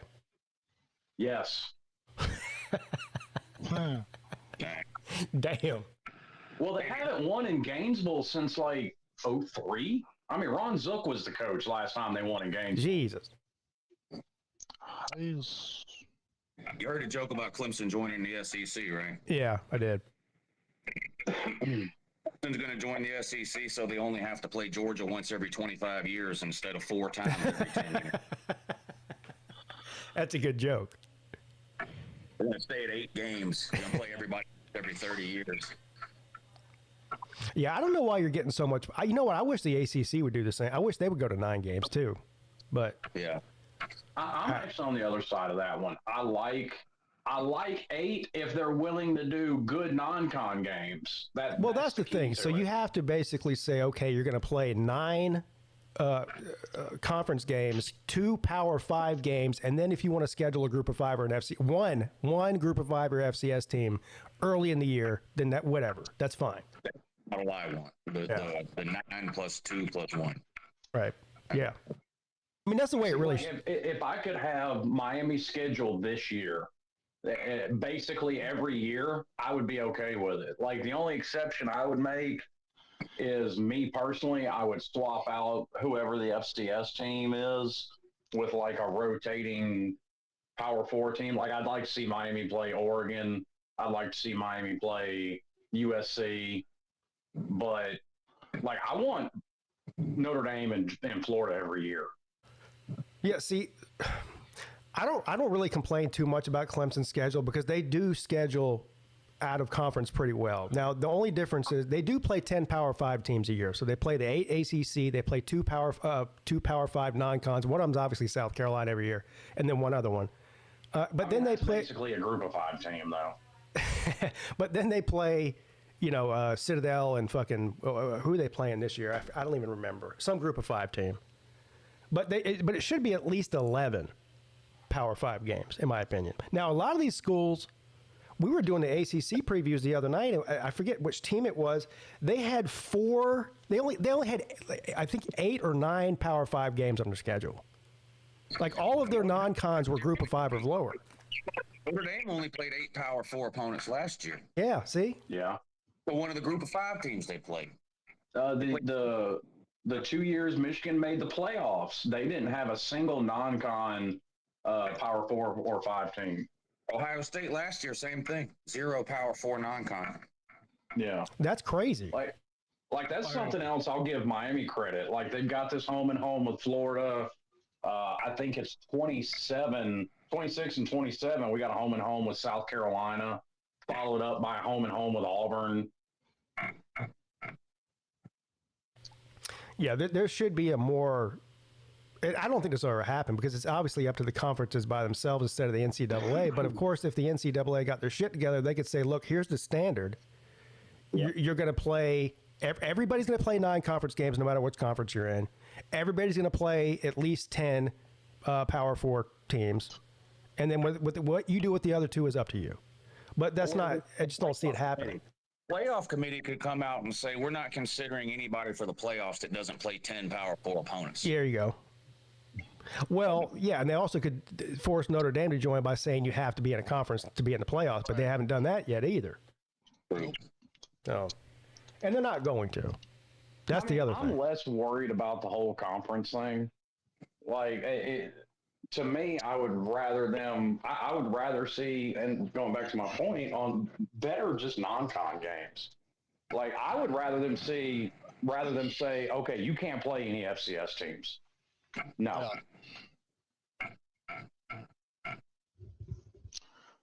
Well. And okay, if people are worried about, they give this FCS team $1 million to come fucking lose. Fine. Mm-hmm. Let the FCS play in the spring, and they can work out their own TV deals and make their own money.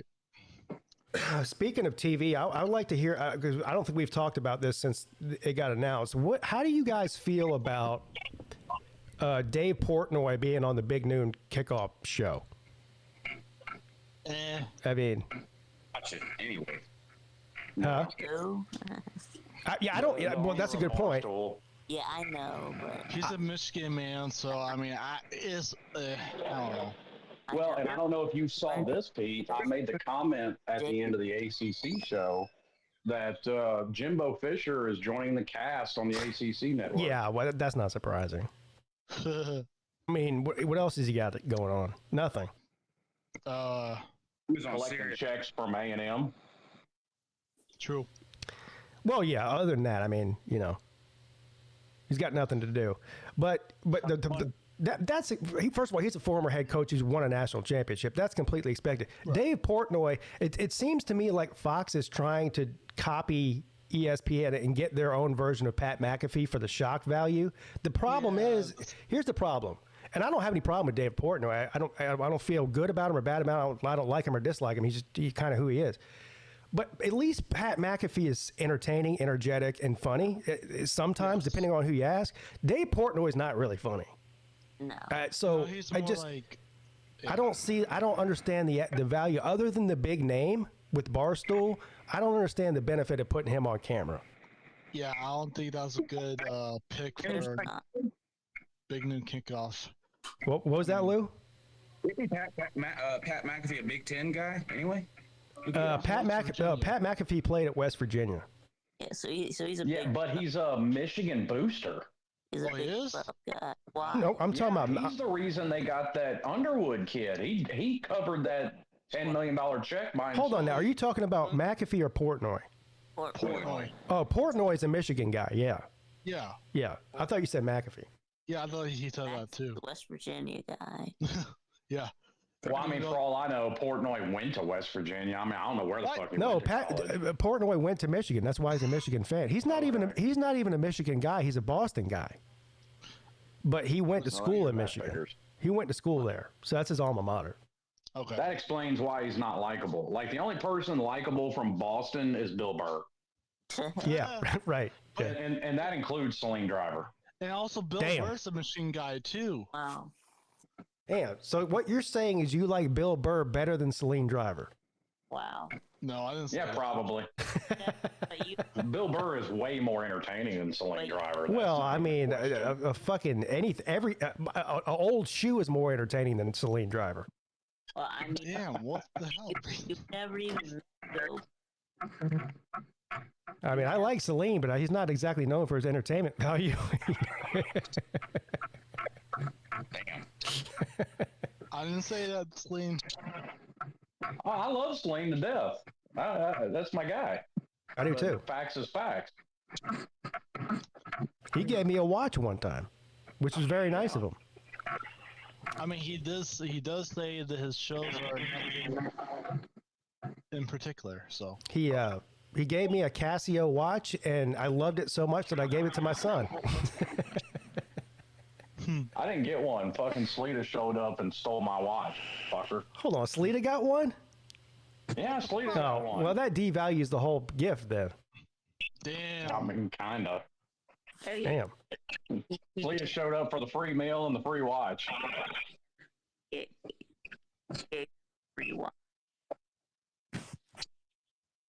BVD got one too. Lou got one. BVD, me, I guess Sleeta. I got. Vic got one. Oh, he had like 30 of them that he handed out. Now, does he hand out the ones he know in person? I'm just asking. Oh, okay. I thought he was giving it to people who actually. I'm just asking because I have no idea. Well, he gave them out at dinner at the first Slava. Yeah. A while, though you only showed up for the show. That was the night that we went to that Mexican restaurant in Atlanta, and we got stuck on that elevator because Chess Hall's fat ass. The elevator wouldn't even go up. No, that was the first night. When Queen did that, that was that pizza joint we went to. Oh, that's right. Yeah, you're right. Olympic. Yeah, you're right. Didn't Chess fart in that elevator? I don't know. Chess almost shat himself in that elevator. He was so fucking scared. Weight capacity was exceeded. I'm not gonna lie, I was a little bit nervous. I got a little bit nervous in there. You had D4 in there. You had me in there. Yeah, just the three of you was overweight. Then we had another 8 people besides you 3 fatzos. I mean, that was probably weight capacity right there between me, Chess, and D4. Yeah, I'm saying. I mean, Ballard could have. Never mind. Not do that. Thank God that guy was working there that realized that we were stuck in the elevator. He somehow got us down. And then the door opens and we start shuffling out. And he's looking at us like, "You fucking idiots! You really think this elevator can hold all you people?" You know. The thing says it's. Hey, that staircase did. I know that. Yeah. Chess is what do you call it? Not undefeated against Stairs. Stairs. I keep getting recommendations for him on TikTok. I actually watched some of his videos. Is it worth it? Who? Yes. I gotta take a phone call real quick. Hold on. Okay. He's back on Facebook, YouTube. Yeah, he is. No, he's not on. Well, I don't know about YouTube, but I know he. I saw the same thing you were talking about, Lou, where he was quitting TikTok and then he was back within like a day. Yeah, he's on YouTube. But he's a security guard now. Yeah. His channel name is Rascal Fats. Rascal Fats. Yeah. Good name. Yeah, it's like Rascal Flats, but it's Rascal Fats. Yeah. I think that's a good name. All you got to do is run from him, man.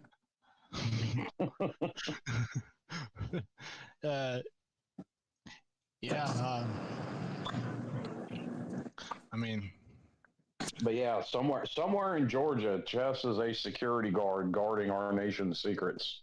What? Damn. Or whatever the fuck he's guarding. Or not that one. I don't know what the fuck he's guarding. I mean, but he sits. He made a point of showing that he sits in his little booth and streams movies all day, and he's got his spit cup and his dip. Yeah. That's a slob right there. Yes, still dipping. Oh, fuck! At the rate it's going, I'm gonna be the last smoker left at these fucking events. The way everybody's quitting smoking. I mean, I don't think I smoked in my life. No, I'm not gonna do it though. Yeah, don't ever start. As long as I'm convinced that I'm permanently quit, then I'll smoke with you. I mean, I hate for you to be. I mean, Pete, you smoke with me sometimes. He has a phone call, by the way. Oh, listen, when we're at these slob events, Pete is a smoker again. It got to the point on the cruise, I just gave him a pack of cigarettes. I was like, here, quit bumming them from me. Yeah. Actually, I might get cigars for you this time. This one. Oh, yeah, I still look. I quit smoking, but I still occasionally smoke. Like when we went to Myrtle Beach, I bought a pack of cigarettes when I was there, but I smoked one pack of cigarettes over 3 or 4 days, and then I haven't bought a pack since I've been home. That's good. So well, that's not terrible. No, like if I'm on vacation and drinking and shit, I might smoke. Yeah. Once I get to the point where I think I can do that, I'll do Well, that is the thing. It is tricky because I'm not gonna lie. You know, if you smoke for a few days and then there is the urge to go buy cigarettes and get back into that cycle, but I've been able so far to not do that. Thank God. Yeah. Let's see what other universities for me to go to. I told you. It's probably going to be next year before I actually try and quit smoking, though. Well, I don't really know that it was a good time. I mean, well, it's like I said though, like all the weight I'm losing. Part of the reason is nicotine and coffee are great hunger suppressants, and I'm drinking coffee all day. Yeah. Also, those fake cigarettes that actors use while movies and stuff. I have never heard of fake cigarettes. Yeah, most of those actors actually smoke. Like Billy Bob Thornton smokes like a broke stove. Are they called fake cigarettes? Oh, okay. Okay. I think Robert De Niro smoked for years. I'm pretty sure real cigarettes. I mean, real tobacco is more healthy to smoke than fake cigarette. Like, what's a fake cigarette, man? Maybe it's the stuff without, or the cigarette without the nicotine or whatever. That doesn't exist. I bought one of those packs of American Spirits, Pete. Those all natural cigarettes that supposedly got no chemicals in them. Yeah. Yeah. Tastes nothing like a cigarette. It does. I've smoked them before. They taste fine to me. They're so expensive. They're like $12 a pack or something. It's insane. Yeah. So I mean, it's basically saying, like, compared to Marlboros, they don't taste like a cigarette. They taste completely different. Yeah. Well, it's organic tobacco is what it is. Yeah. Cigarettes are like food. The worse it is for you, the cheaper it is. So the cigarettes that have less bad shit in it cost more money. Yeah, that's true. Yeah, which seems oxymoronic if you think about it. Like you would think the less shit they have to put into it, the cheaper it would be. No. Well, it's because they just spray cheap chemicals on it to, instead of growing it right. So there is fake cigarettes. It's called prop cigarettes. Yeah, I don't think anybody in Hollywood's using those. Oh. Yeah, most of those folks actually smoke. Yeah, and if they don't smoke, they'll smoke just to get into character. Right. I mean, it's like these actors do extreme shit to get into character. Like they'll gain 100 pounds, lose 100 pounds. Didn't fucking Matthew McConaughey almost die in Dallas Buyers Club to get down to 140 pounds or something? He's like 6'4". Yeah, I know Christian Bale's got permanent health problems from losing a shitload of weight for a role. Yeah. All right, I'm gonna jump off here. I'll talk to y'all later. All right, see you later, Luke. Yeah, sir.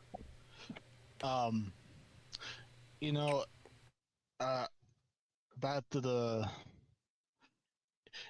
I'm ready to go back to the visiting colleges. Not gonna lie. You just did one, didn't you? I know, but yeah, right. For future ahead of time, I meant. Yeah, Nate, I think you're starting to enter the delusional phase of your Slim. Nate says he's been up for 72 hours straight without sleeping. Well, number one, I don't believe that. That's what I said. I don't. Yeah. Because I think it's 4 days. If you go 4 days without sleep, it can kill you. Well, I mean, and if you were up to 72 hours without pharmaceutical enhancement, you'd be having delusions. You'd be probably having hallucinations. Yeah. Nope. I mean, but Nate, that's why we don't believe you, because you're not I mean, you're a little bit off, but you always kind of are. So, but you're not acting like a person who hasn't slept for 72 hours. Look, I don't remember when I last slept. That's the thing. But not remembering when you last slept and saying I've been up for 3 days is two different things. It has not been 3 days. You just like your average person cannot stay awake for 3 days without being fucking high on meth. Yeah, you got to be methed up, or there's got to be some kind of drugs involved. Otherwise, your body will just shut down and go to sleep whether you want to or not. Yeah. It doesn't do like that, but I mean, like even people with insomnia fall asleep, they just don't remember it. Plus, if you have been up for 72 hours, you're like, okay, I've been up for 3 days. I'm exhausted. Yes. Let me go on the Pigskin Pete show. Like, I mean, don't you think you just go to sleep? Like, listen, Nate, I was at work for like 54 hours straight. And I even took a couple of little cat naps while I was there. The last fucking thing on my mind, no offense, was going on the Pigskin Pete midday show. Yeah. No offense taken. I mean, I don't know why you guys act like I'm addicted to the show. I mean, I didn't say that. Oh. I wasn't even inferring that. What I'm saying is, out of all your priority right now should be getting some rest, not doing anything else, including being here. Yeah, if you really haven't slept in 3 days, then what are you doing here? Yeah. I don't know. I mean, I have nothing better to do, basically. Yeah, sleep. Yeah. If you've been up for 3 days, sleep is a way better idea. What if I can't go sleep? I mean, all right, he's a lost cause. He's got he's got melatonin. And then gummies. When you the melatonin. Nate, you can get the Uber lady to run to CVS or Walgreens and get you some ZQuil and just turn the bottle up. I promise you'll go to sleep. Yeah, man, you'd be asleep in 20 minutes. I wish I had a Uber lady, but anyways.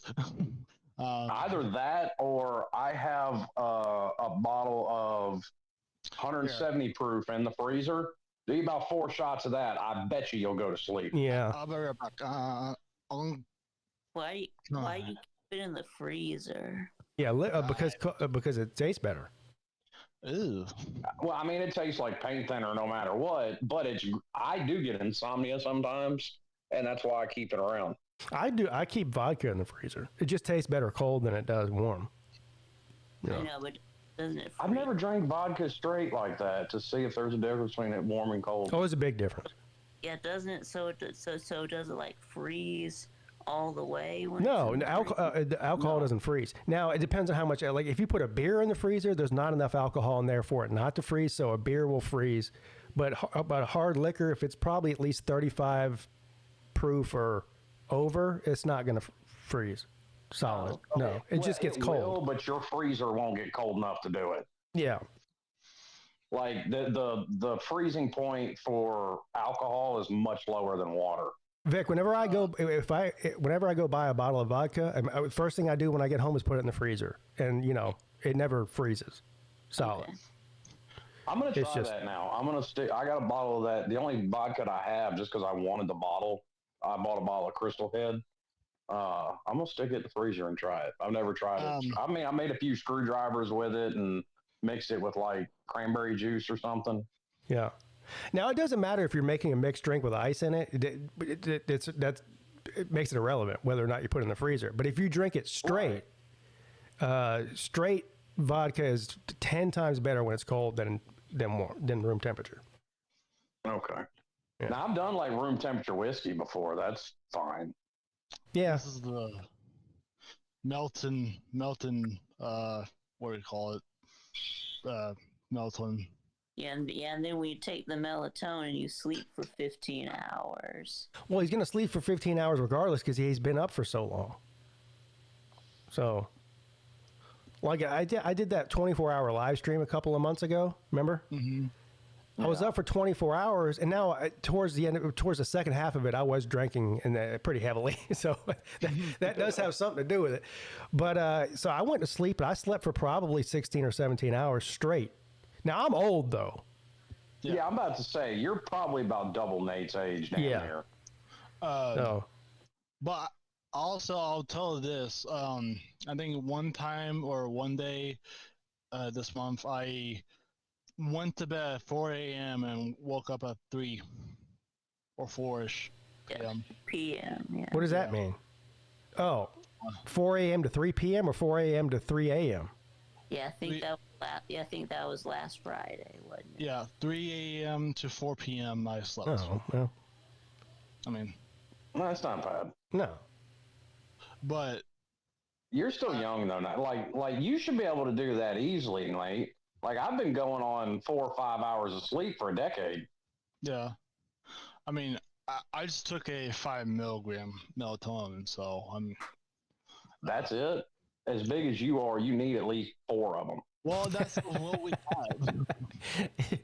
Instead of melatonin, we should just like get a tranquilizer dart with a blowgun and like treat him like an elephant. Just like I can shoot him. Yeah, like a spitball. But yeah, I don't know if 5 miracles can cut it. Maybe that's why I haven't been sleeping that much. I don't know. How many did you take when you slept for 15 hours? Nate, I think the reason you're sleeping is because you're up all night on the site. No, or playing video games. Yeah. Yeah, that. Well, there are video games on the site. Remember? Oh yeah. I don't. Yeah, I've never played the games on the site. So. Yeah, because you're not a degenerate like Nate. Yeah, true. I admit that I'm a degenerate. But no, I mostly play with Tiger Baskins on, I guess, College Football 26. That's a good question from Brad Pitt. Maybe not even a question, just an observation. Nate, with the amount of shitty food that you eat, just basically nothing but carbohydrates. I mean, taquitos. How much is one taquito? What's the carbohydrate count on that? It's got to be like 30 grams. Let me look it up. It's an insane amount. But most people, if you load up on carbohydrates like that by eating 20 taquitos or an entire pizza, like that. If I did that, I would. That in and of itself is not a terrible thing. Like people people do that before marathons and shit. But actually, but he's not. But that's the point. He's not using it. So here, one or two things happens when you eat that many carbs in one sitting. Either you burn it off by running or doing physical activity, playing basketball, football, whatever the thing is, or you're going to crash and burn. You're going to crash and burn and pass out. If I ate all that amount of carbs and didn't like work it off, I would be so sleepy. I mean, I would fall asleep sitting up. I mean, and to top that off, Nate, by the time you're 30, you'll be an applicant for my 600-pound life. No, I'm trying to avoid that, and I know you're because your metabolism don't stay in high gear for fucking ever. I promise you. No, I believe it. I was trying to avoid that as much costs, but I don't think so. Not eating 30 taquitos in one sitting. I mean, I don't normally. I do not primary eat taquitos all the time, and me on stream. Yeah, but it's other. But if it's not taquitos, it's some other terrible food that's terrible for you. It's fucking pizza rolls. Yeah. Or no. I could waffles. Hamburgers. I mean. A hamburger is not healthy food. No. It's good, yes. I love it. The only thing on the burger that's healthy is maybe the beef itself, if it's regular beef and not hormone juiced up. Then maybe whatever vegetables, but lettuce and tomato and onion, like that's it. But all the ketchup. This is Nate we're talking about. He doesn't put lettuce and tomato and shit on. Yeah. He probably dips it in fucking melted cheese. Queso dip. Ketchup is loaded with sugar. Yeah, ketchup is basically a diabetic heroin. A cheeseburger is called a cheeseburger. Cheese. Now, mustard is okay. Mustard is calorie-free, carbohydrate-free. Actually has some antioxidants in it. Mustard's actually good for you. Mustard is my favorite condiment, and it was before I even knew it was healthy. Me too. I'm with you there, Slim. Mine too. So. What makes a cheeseburger a cheeseburger? What do you usually put on it? What's the go-to? No, I said you dipped it in queso. That's different than putting a slice of cheese on it. I didn't do that. TK says ketchup is not a vegetable, Nate. Nate looks at the ketchup bottle. It's got a picture of a tomato on it. He's like, oh, that looks healthy. Tomatoes now listen, I'm kind of with that a little because I'm not a rabbit, so like I'm not huge on salads and vegetables and shit. Yeah. But like you got to quit dipping your burgers in queso. You got to quit loading them up with ketchup. Maybe one slice of cheese instead of 4. I do like ketchup. I'm not gonna lie. I mean, I don't put it on things because I know it's not good for me. But I do like it. Like, there's nothing better than French fries with ketchup, right? I mean, or French fries with ranch for out. Yeah, I don't do that. Or like what I did last night because I was home alone. I had chili cheese fries. There you go. Is that not healthy? I don't know. No, it's not healthy, but it's Nate, it was also the most I had eaten all day. Like outside of that, I had a granola bar and a banana the rest of the day and my coffee.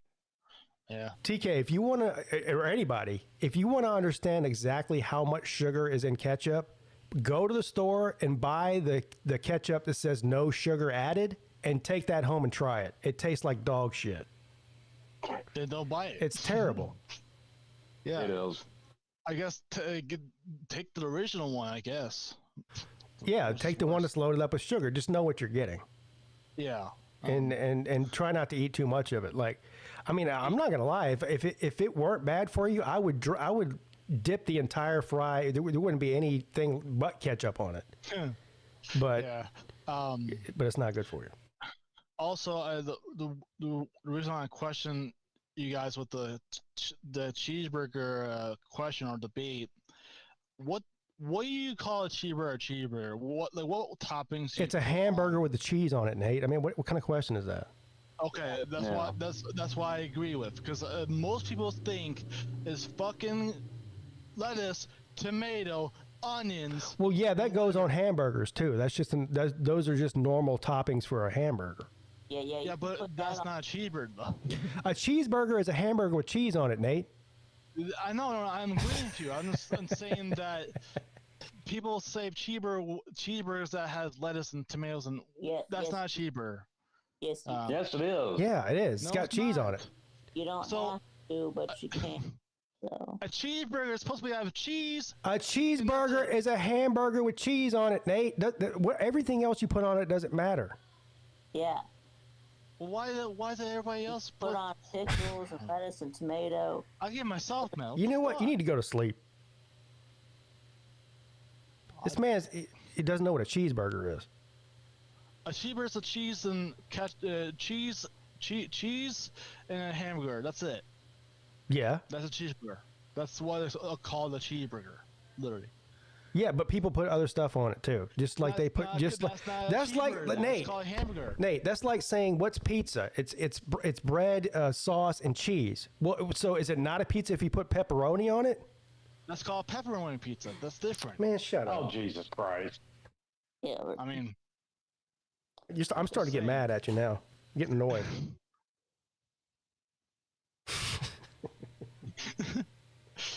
Nate needs a dietitian to take his wheel. Yeah, he's not doing that. I don't have a wheel. I'll be your dietitian. I'll write down a diet for you, but there's zero chance you'll stick to it. Nope. Zero. Zero. Less than none. I'll do it for free. I won't even charge you. These dietitians are out here charging hundreds of dollars just to tell you what to eat. I'll do it for free. You just texted me. Try. Eat a salad, Nate. I can take a salad. You wouldn't like my diet. I would cut out all of that, all the frozen dinners, gone. Gone. No, I meant fresh out of the garden salad. No, see, here's the problem though, Nate, and I don't even have to have seen you eat a salad to know this. I guarantee you don't skip a fucking thing at the salad bar, including every bit of cheese, half a pound of fucking croutons. Yes. You put fucking ham in it too. That's exactly right. The point of a salad when you do that. Yeah, so just because it's a bowl of lettuce doesn't mean you can dump a bunch of garbage on top of the lettuce and call it a healthy salad. You know, he's right. Cheese, croutons, you probably drown it in ranch dressing. I mean, all I put is ranch dressing. That's about it. Just lettuce and ranch dressing. That's it. Yeah. That's it. No cheese? Yeah, I don't believe. Yeah, I don't believe it. Yeah, I don't believe it. There has to be more lettuce than ranch dressing as well. Like a bowl of ranch dressing with a few lettuce leaves sticking out of it is not a salad right made. Now. I'll make it right now. Bet.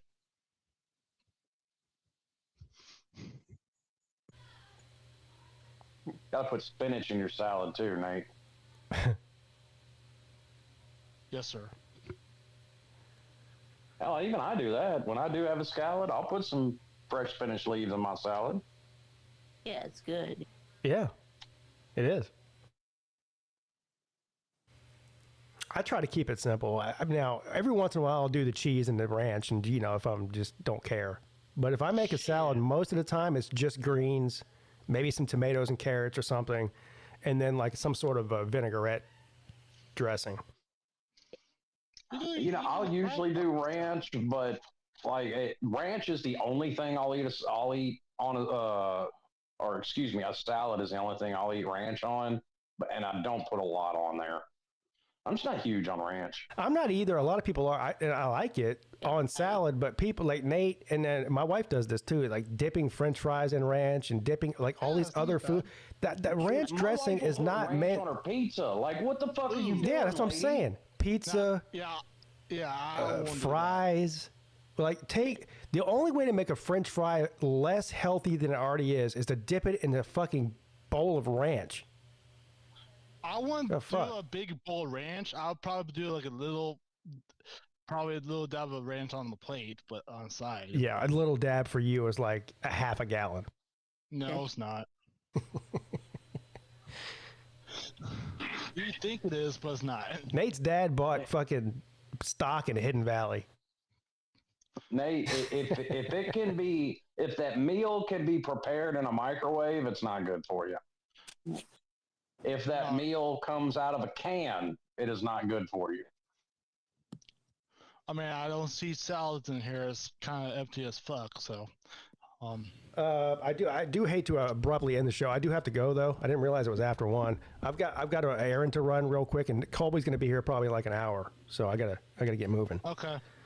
Yeah, I need to go take a shower and I guess get ready to go to fucking work. Yeah. So, all right, Nate, go to sleep. Go to sleep. See if he. All right. What do you think the chances are he goes to sleep right now are? I bet he's about to get right back on the video game. Well, either that or he's going to find somebody else that he's subscribed to live on YouTube. Oh. Yeah, the chances are 0. Yeah. 0. Yep. 0.0. All right. I think the chances that he's been up for 72 hours are also 0. Yeah, 0.0. All right. Well, Slim, it sucks that your day got fucked up with work, but I guess have a good weekend anyway. Overtime, $40 an hour. I'm only going in for a few hours anyway. Yeah. Oh, that reminds me. Tonight I'll be live tonight. Well, I won't be live. Rec Talk will be live tonight for the College Football Roundtable show or whatever he calls it over there. College football bi-week. College football bi-weekly. Me, Uncle Lou, Rec Talk. Who else is on there? Are you on there, Vic? I don't know. I was last time, but. Well, if you don't know if you're going to be on tonight, you're not on tonight. So I don't know who else is going to be on there, but it'll be fun. 9 o'clock on Rec Talk's channel. So y'all go check that out. All right. See you later, Slim and Vic. Yes, sir. Oh, Vic, you got your show tonight. Yep. 6 o'clock. Yep. All right. 6 p.m. the VicTube show. Yep. All right. All right, buddy. See you later. Thanks for coming on. Okay, bye. And that's going to do it for me as well. Like I said, check me out tonight with Rec Talk at 9 p.m. Have a good rest of your Friday.